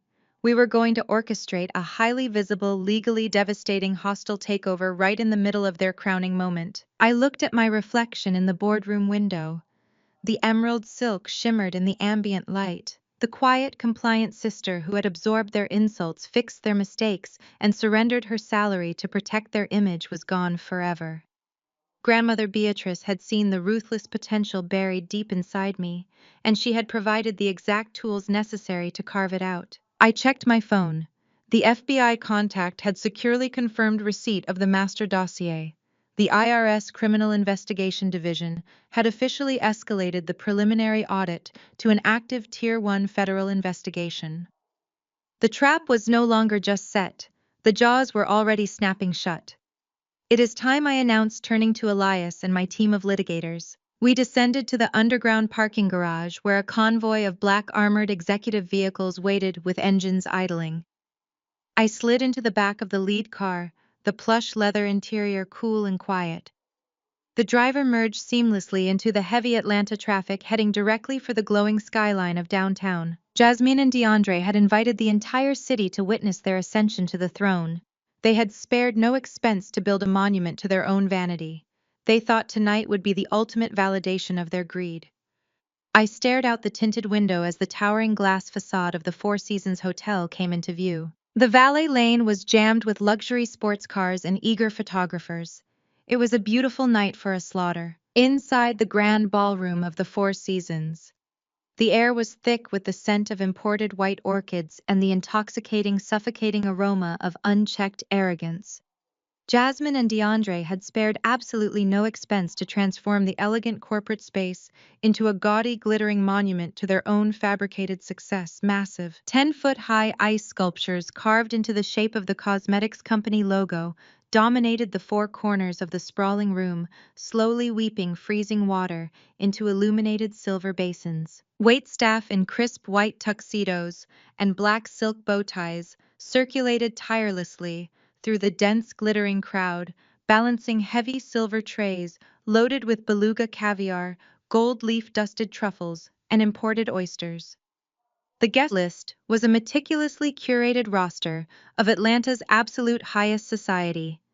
I saw state senators shaking hands with megachurch pastors, while elite venture capitalists mingled comfortably with local entertainment royalty. Everyone in the room was eager to kiss the rings of the newly crowned corporate monarchs, completely oblivious to the fact that the royal treasury was a barren wasteland. DeAndre was holding court at a roped-off elevated VIP booth right next to the main stage, demanding the attention of everyone within a 50-foot radius. He wore a custom-tailored burgundy velvet tuxedo jacket and a diamond-encrusted watch that likely cost more than a starter home. He was laughing loudly, throwing his head back as he popped the cork on a massive, gold-plated bottle of Armand de Brignac. He poured the $5,000 vintage carelessly into a towering pyramid of crystal flutes, intentionally letting the expensive champagne spill over the edges to demonstrate his boundless wealth. He basked in the sycophantic cheers of his hangers, on looking entirely convinced of his own invincibility. He was a man deeply in debt to violent predators, yet he stood there celebrating, completely unaware that the ground beneath his feet was already crumbling into dust. At the center of the room, the crystal chandeliers dimmed, and a solitary, brilliant white spotlight illuminated the main stage. Jasmine stepped up to the clear acrylic podium. She wore a blindingly expensive, heavily beaded silver gown that caught every flash of the photographer's cameras, making her look like a shimmering illusion. She gripped the edges of the podium, projecting an aura of solemn dignity and regal grace that I knew was entirely manufactured. She tapped the microphone, the sharp percussive sound echoing across the cavernous ballroom. The lively chatter of the elite crowd slowly died down, replaced by a respectful, attentive silence. "Thank you," Jasmine began, her voice carrying a perfectly practiced tremor of deep emotion. "Thank you all for joining us tonight as we inaugurate a brilliant new era for our family and our beloved company. As many of you know, we recently lost our grandmother, the great Beatrice. She was a titan of industry, she was a visionary, but more importantly, she was the loving matriarch of our family." Jasmine paused, raising a manicured hand to wipe away a completely non-existent tear from the corner of her eye. The crowd murmured in collective, genuine sympathy, utterly fooled by her theatrical performance. Beatrice entrusted Desmond and me with the heavy responsibility of carrying her legacy forward. Jasmine continued, her voice gaining a triumphant, forceful edge. She knew that the future of this empire required bold, unyielding leadership. She knew it required vision, and she knew that DeAndre and I were the only ones capable of elevating this brand to unprecedented global heights. Tonight is not just a celebration of corporate wealth. It is a celebration of our destiny. It was the perfect cue. I did not bother waiting for an invitation. I nodded to Vance, my lead litigator. She stepped forward and pushed the heavy mahogany double doors at the back of the ballroom with absolute, unrelenting force. The doors swung open, violently crashing against the interior walls with a sound like a thunderclap. The sharp, percussive bang echoed through the cavernous space, instantly shattering the polite applause that had just begun to ripple through the audience. Every single head in the ballroom turned simultaneously. The string quartet, playing softly on the mezzanine balcony, abruptly stopped their bows, freezing awkwardly over their instruments. The clinking of crystal glasses ceased entirely. The massive room fell dead silent. I stepped through the doorway and into the light. The emerald green silk of my haute couture gown flowed around me like liquid glass. The diamonds at my ears and throat caught the harsh glare of the chandeliers, fracturing the light into brilliant icy shards. I did not look down. I did not shrink away. I held my head high, projecting the absolute, unshakable sovereignty of a woman who held their entire world in the palm of her hand. Elias flanked my right side, looking like a distinguished statesman in his sharply tailored charcoal suit, his hand gripping the sleek leather briefcase containing the undeniable proof of my offshore wealth and the Basquiat provenance. To my left and slightly behind me walked Vance and her two senior partners. They moved with the synchronized, predatory grace of a highly trained military strike team. They were dressed in severe, impeccable black suits, their faces arranged in masks of cold, clinical detachment. They radiated pure intimidation. We moved forward. The sea of politicians, investors, and socialites parted instantly, scrambling backward to clear a wide, unobstructed path down the center of the ballroom. I walked with slow, deliberate precision.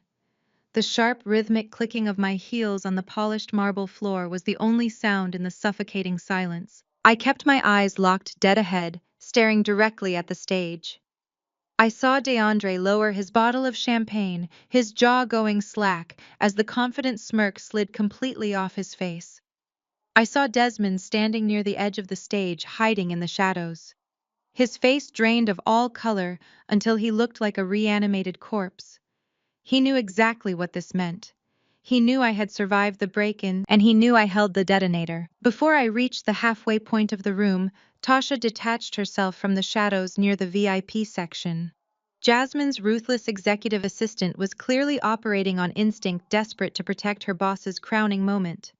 She marched aggressively toward me, signaling frantically to two massive, broad-shouldered security guards stationed near the exit doors. "You need to leave immediately," Tasha hissed, stepping directly into my path with her arms crossed, trying to block my progression.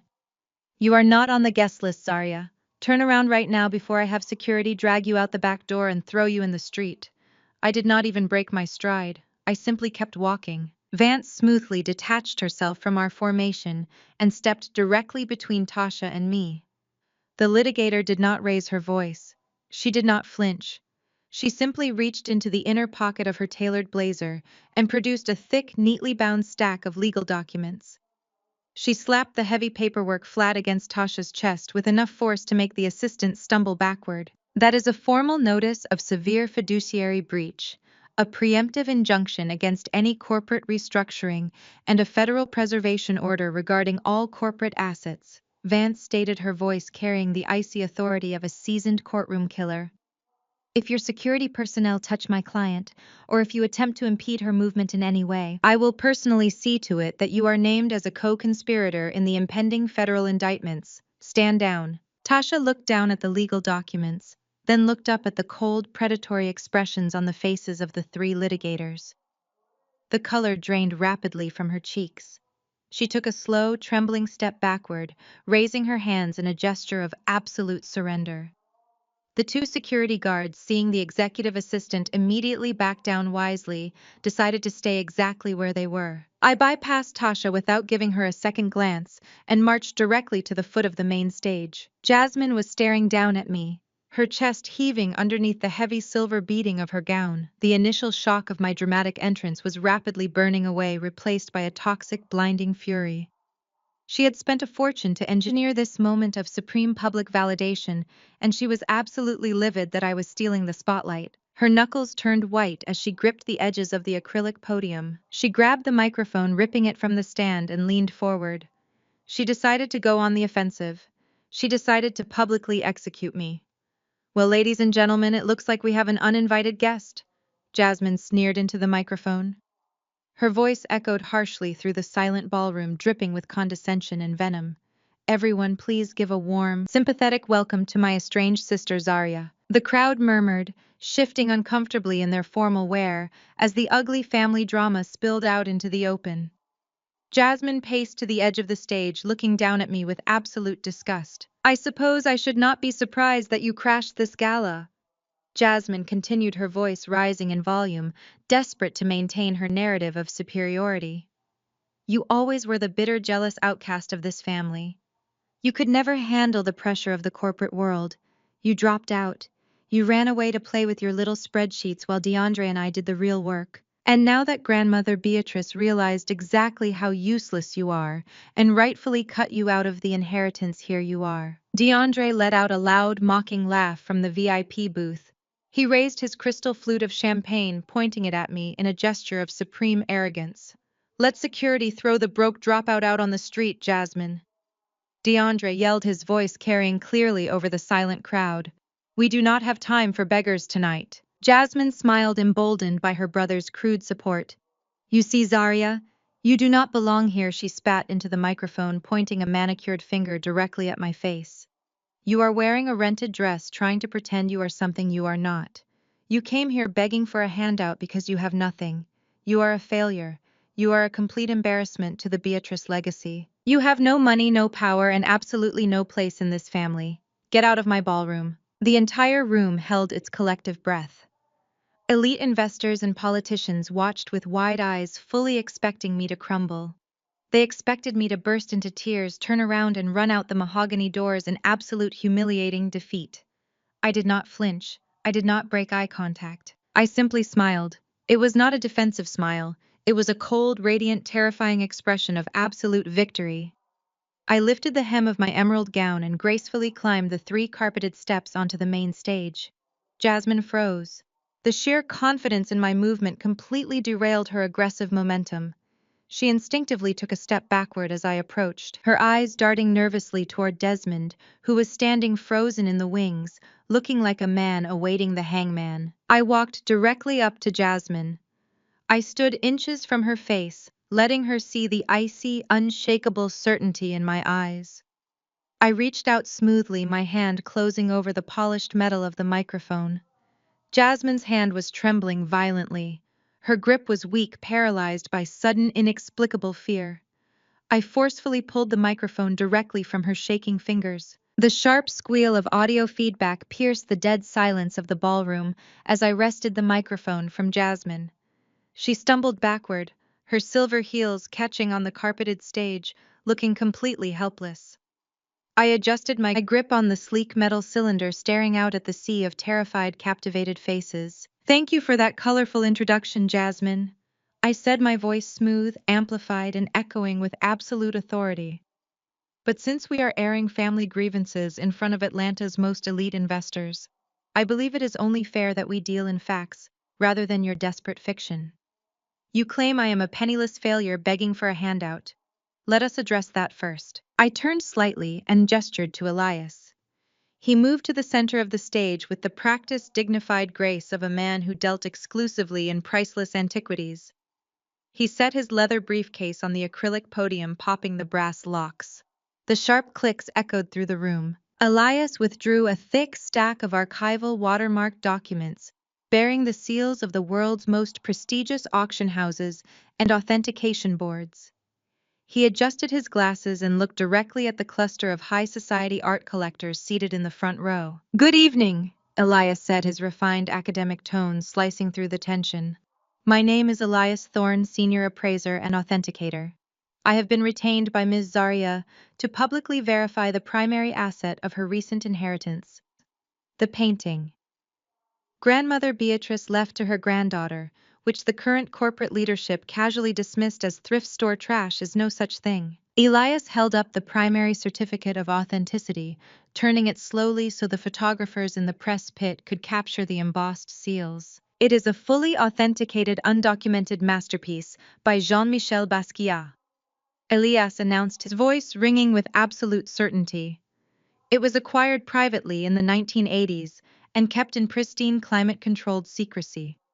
Based on recent market comparables and private auction data, I have officially appraised this canvas at a highly conservative floor value of $35 million. A collective physical gasp ripped through the ballroom.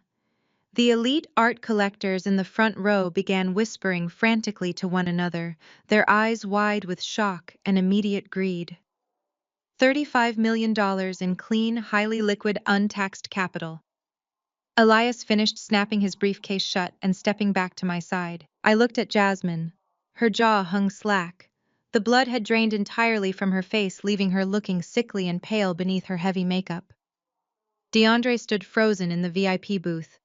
The $5,000 bottle of champagne slipped from his numb fingers, crashing onto the marble floor and sending a spray of expensive foam and shattered green glass across his polished shoes. They had mocked me. They had literally handed me the greatest single asset in Beatrice's entire empire because they were too arrogant to look past the ugly wooden frame. In a matter of seconds, I had just proven that I was exponentially wealthier than everyone standing in this room. But I am not here to boast about my sudden windfall. I continued, my voice dropping to a colder, more dangerous register. I am here to publicly congratulate my brother and sister on their coronation. You see, yesterday afternoon, Jasmine and DeAndre eagerly signed the inheritance deeds, legally seizing total control of the cosmetics company and the family estate. Let us take a look at exactly what they inherited. I turned my head and gave a sharp, definitive nod to the AV booth located on the mezzanine level. My offshore trust had easily outbid whatever Jasmine was paying the technical crew. Instantly, the massive high-definition LED screens flanking the stage flickered. The glamorous, soft-focus slideshow of Jasmine and DeAndre posing in designer clothes vanished. In its place, stark, undeniable forensic audit spreadsheets illuminated the ballroom in blinding white and violent red. Federal seal watermarks dominated the background of the slides. Bank routing numbers, deficit tallies, and offshore transfer logs scrolled across the screens in massive, inescapable fonts. "By signing those inheritance deeds, you did not just inherit a brand, Jasmine," I said, pacing slowly across the stage, forcing her to shrink back from my proximity. "You legally assumed total unmitigated liability for every single fraudulent transaction this company has executed over the past 5 years. You inherited a hollow, rotting shell." I gestured to the screen on the left. The crowd of investors, politicians, and megachurch leaders turned their heads, their expressions morphing from confusion to sheer horror. As my forensic audit clearly displays, the The primary corporate operating accounts are completely empty, I announced, projecting my voice over the rising murmur of panic in the room. The employee pension funds have been systematically drained. Furthermore, the Internal Revenue Service, Criminal Investigation Division, officially launched a Tier 1 investigation this morning regarding a $40 million deficit in undocumented tax liabilities. Those liens are now legally attached to your names. I turned my attention to the VIP booth, locking eyes with my older brother. DeAndre looked like he was going to vomit. He gripped the velvet ropes of his enclosure, his chest heaving. "And DeAndre," I called out, ensuring the spotlight tracked my gaze to illuminate his absolute terror. "Your beautiful Buckhead mansion is not the fortress you claim it is. The deeds you signed yesterday transferred ownership of a property, leveraged to the absolute breaking point. I have tracked the shadow mortgages. You owe $20 million to unlicensed, unregulated lenders. You owe the mob, DeAndre. And according to these ledgers, your first balloon payment is due in less than 48 hours. The ballroom erupted into chaos. The politicians in the front rows physically backed away from the stage, terrified of being photographed anywhere near the epicenter of a massive federal fraud scandal. The venture capitalists, who had been mingling and sipping champagne just moments ago, suddenly looked furious. They had been invited to invest in a gold mine, only to discover they were standing on a ticking landmine. "It is a lie," a voice shrieked from the side of the stage. Desmond burst from the shadows, sprinting toward the AV control cables snaking along the edge of the platform. He was completely unhinged. His tuxedo jacket was torn, his eyes were bloodshot, and he was sweating profusely. He tripped over a heavy power cord, scrambling on his hands and knees, as he frantically tried to yank the thick black cables from their sockets, desperate to plunge the screens into darkness. "Do not listen to her!" Desmond screamed, his voice cracking with hysteria as he looked out at the furious crowd. "She is a hacker. She fabricated these numbers. The company is completely solvent. The money is there. She is just trying to destroy us, because she is bitter." Vance, my lead litigator, stepped forward to intercept him, but I held up a hand signaling her to stand down. I wanted Desmond exactly where he was. I wanted the crowd to see his pathetic, desperate flailing. "I did not fabricate a single digit, Desmond," I said, my voice echoing with chilling, remorseless calm. "I did not have to. You gave me everything I needed." I looked up at the AV booth and gave one final decisive signal. The spreadsheets on the massive screens vanished.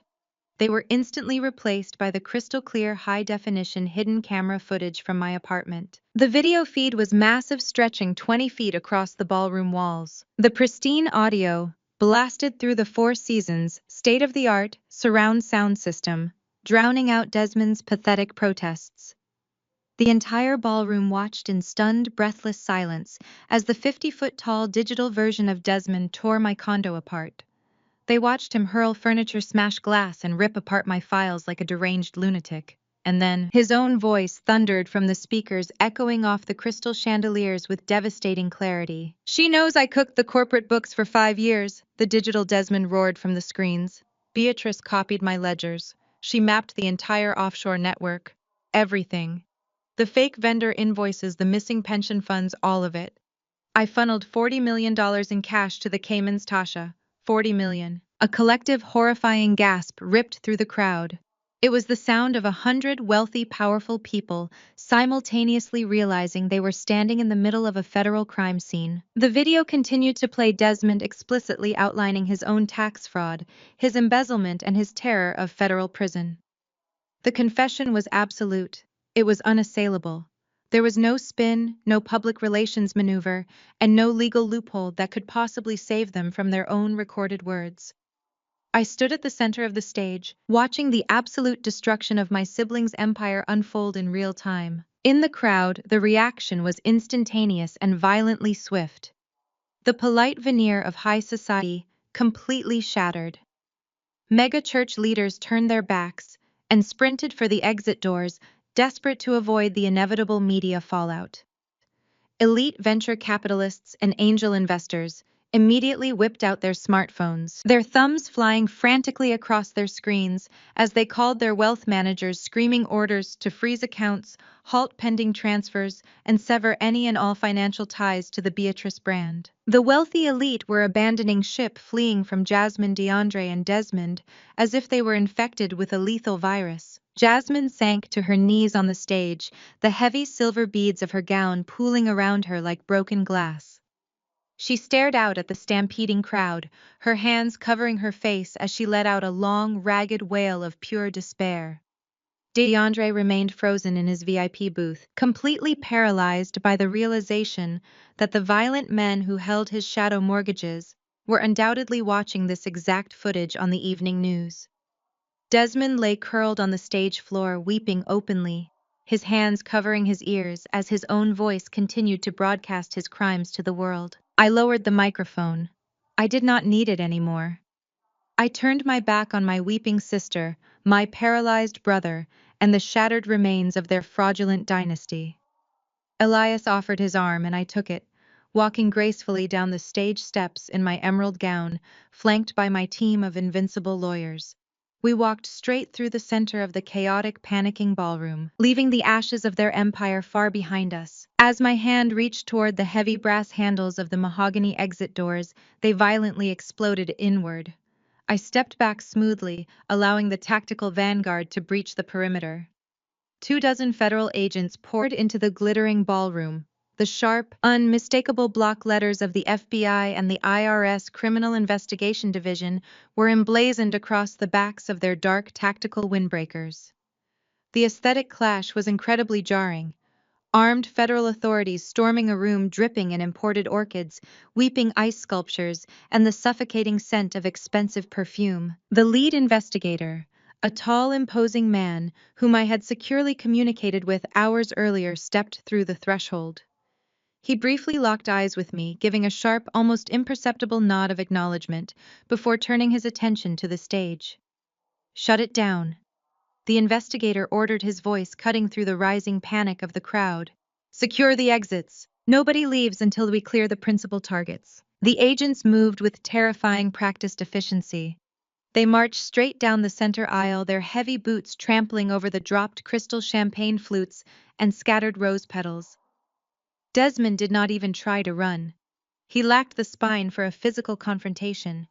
He lay curled in a pathetic ball on the carpeted stage, his face buried in his hands, sobbing uncontrollably. Two heavily armored agents hauled him to his feet by the lapels of his ruined bespoke tuxedo. The harsh metallic ratcheting of steel handcuffs echoed sharply through the room as his wrists were locked tightly behind his back. He offered zero resistance, his body completely limp as they read him his rights regarding federal wire fraud and corporate embezzlement. Jasmine was next. She had managed to push herself up from the floor, her eyes darting frantically around the room for an escape route that did not exist. An agent grabbed her firmly by the arm, dragging her away from the acrylic podium.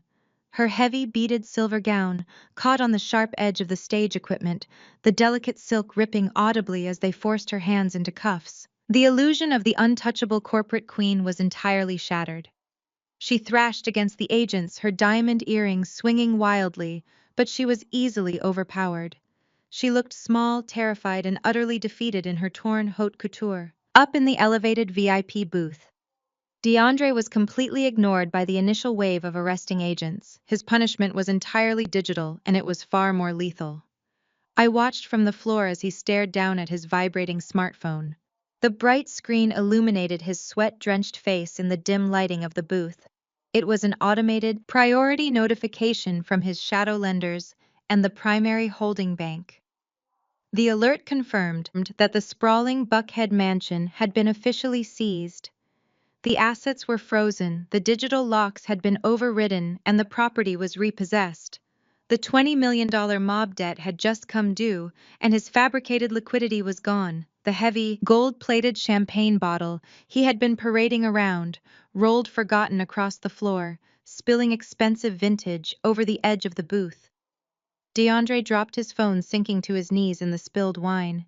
He was a king without a castle, fully aware that federal prison was likely the only place that could keep him safe from the violent creditors he had defrauded. The agents began to parade my siblings down the center aisle, marching them right past the spot where I stood flanked by my impenetrable legal team. Tasha, who had been desperately trying to blend into a group of terrified mega-church leaders near the exit doors, was intercepted by a federal investigator.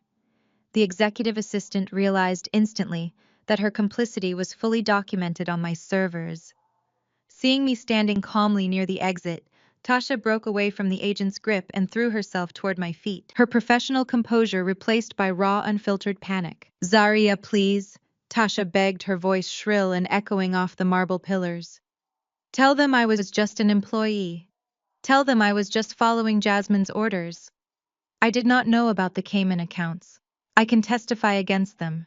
I can give you password schedules, whatever you want. Please, you have to help me. I am not going to federal prison for them." Jasmine dug her high heels into the marble floor, forcing the agents escorting her to a halt just inches from me. Hearing her assistant immediately offer to flip on her caused a fresh wave of horror to wash over her face. But the venom and condescension that had defined Jasmine's entire existence were completely gone. Her face was streaked with running mascara, her expensive hair extensions tangled and ruined from her struggle. "Zaria," Jasmine sobbed, her voice breaking into a pathetic, desperate whine as she strained against the handcuffs. "You cannot let them do this to us. You have the money. Elias just said you have $35 million. You have those high-powered lawyers standing right next to you. Pay the bail. Fix the ledgers. Make this go away. We are your family. We are your blood. You have to help us. Blood is thicker than water. Please, Zaria, you cannot just walk away from us." I looked down at my older sister. I did not feel a single ounce of anger, and I certainly did not feel any pity. I felt absolutely nothing but the cool, clinical detachment of a senior auditor, permanently closing a highly fraudulent, toxic account. I stepped closer, the emerald green silk of my gown pooling around my feet, ensuring she could see the absolute icy resolve burning in my eyes. "Blood is just biology," I said, my voice cutting through the chaotic noise of the ballroom like a surgical scalpel. "You never treated me like family. You treated me like a dumpster for your failures. You used me to clean up your endless financial messes, absorb your constant insults, and blindly finance your pathetic delusions of grandeur. You thought you were untouchable because you were loud. But Grandma Beatrice saw exactly who you were. She gave you exactly what you deserved, a perfect rotting shell. Enjoy the audit." I turned my back on them. I did not watch as the federal agents forcefully dragged Jasmine and Desmond through the heavy doors, their wails of absolute despair fading into the distance. I pushed through the remaining crowd of stunned, silent elites who were still frantically trying to contact their wealth managers. I stepped out of the Four Seasons and into the warm, humid Atlanta night. The heavy, oppressive air of the gala was instantly replaced by the crisp, intoxicating breeze of total freedom. The flashing red and blue lights of the federal vehicles illuminated the busy downtown street, painting the surrounding buildings in chaotic colors. But I walked past the entire spectacle without giving it a second glance. Elias and the corporate litigators offered a final, deeply respectful nod before dispersing into the night, their jobs perfectly executed. I climbed into the back of my waiting executive car, the plush leather seats cool and welcoming. The engine purred to life, and we pulled away from the curb, leaving the chaos, the fraud, and my toxic bloodline entirely behind me. The weeks and months that followed were a masterclass in strategic, silent execution. I did not just hoard the immense wealth Beatrice had left me. I weaponized it to build an empire of my own design. A fast-forward montage of my new reality began to play out across the city. The $35 million Basquiat canvas was securely transported under heavy guard and sold through a private, highly anonymous international auction house. The funds were immediately funneled into my pristine offshore trust. Combined with the clean capital Beatrice had meticulously hidden, my total liquid net worth quickly eclipsed $100 million. I did not buy a mega yacht. I did not buy a fleet of sports cars. I purchased a sprawling, historic brick campus situated in the heart of Atlanta. I hired the best contractors in the state, completely renovating the classic architecture and transforming the grounds into a state-of-the-art educational facility. I stood in the sunlit courtyard, a genuine smile on my face, watching as the newly forged bronze letters were securely mounted above the towering main entrance. The Beatrice Academy for Young Women. I utilized the massive trust to open an elite, fully funded academy specifically designed for young Black women, creating a sanctuary where they would never be underestimated, overlooked, or forced to shrink themselves to make others comfortable. The curriculum was a rigorous, dual-focused hybrid of my passions and Beatrice's legacy. One wing of the academy was dedicated entirely to high-level financial literacy, forensic accounting, wealth management, and corporate investment strategies. The other wing was a sprawling, beautifully lit glass-enclosed conservatory for the fine arts, painting, archival curation, and global art history. The polished hallways were soon filled with brilliant, driven young girls wearing sharp, customized blazers. They walked the campus carrying heavy canvases and financial calculators, learning to ruthlessly audit corporate ledgers with the exact same precision they used to evaluate brushstrokes. They were being trained to conquer high-rise boardrooms and elite auction houses alike. They were armed with the unshakable knowledge that their brilliant minds and their boundless creativity were their greatest assets. They would never be treated as the background characters or the cleanup crew in someone else's story. They were being built to lead. I walked through the grand atrium of the academy, the bright morning sunlight streaming through the massive glass skylights, illuminating the vibrant original artwork hanging on the crisp white walls. The legacy Beatrice had actually wanted to leave behind was finally alive, thriving, and completely untouchable. I stopped in the center of the atrium, adjusting the cuffs of my tailored emerald suit. I looked directly into the camera lens, breaking the invisible barrier with a confident, knowing smile spreading across my face. Have you ever been underestimated by your own family just because you chose to build in silence? Let me know your story in the comments. Don't forget to like and subscribe. And always remember, the loudest people in the room are usually the ones with the most to hide.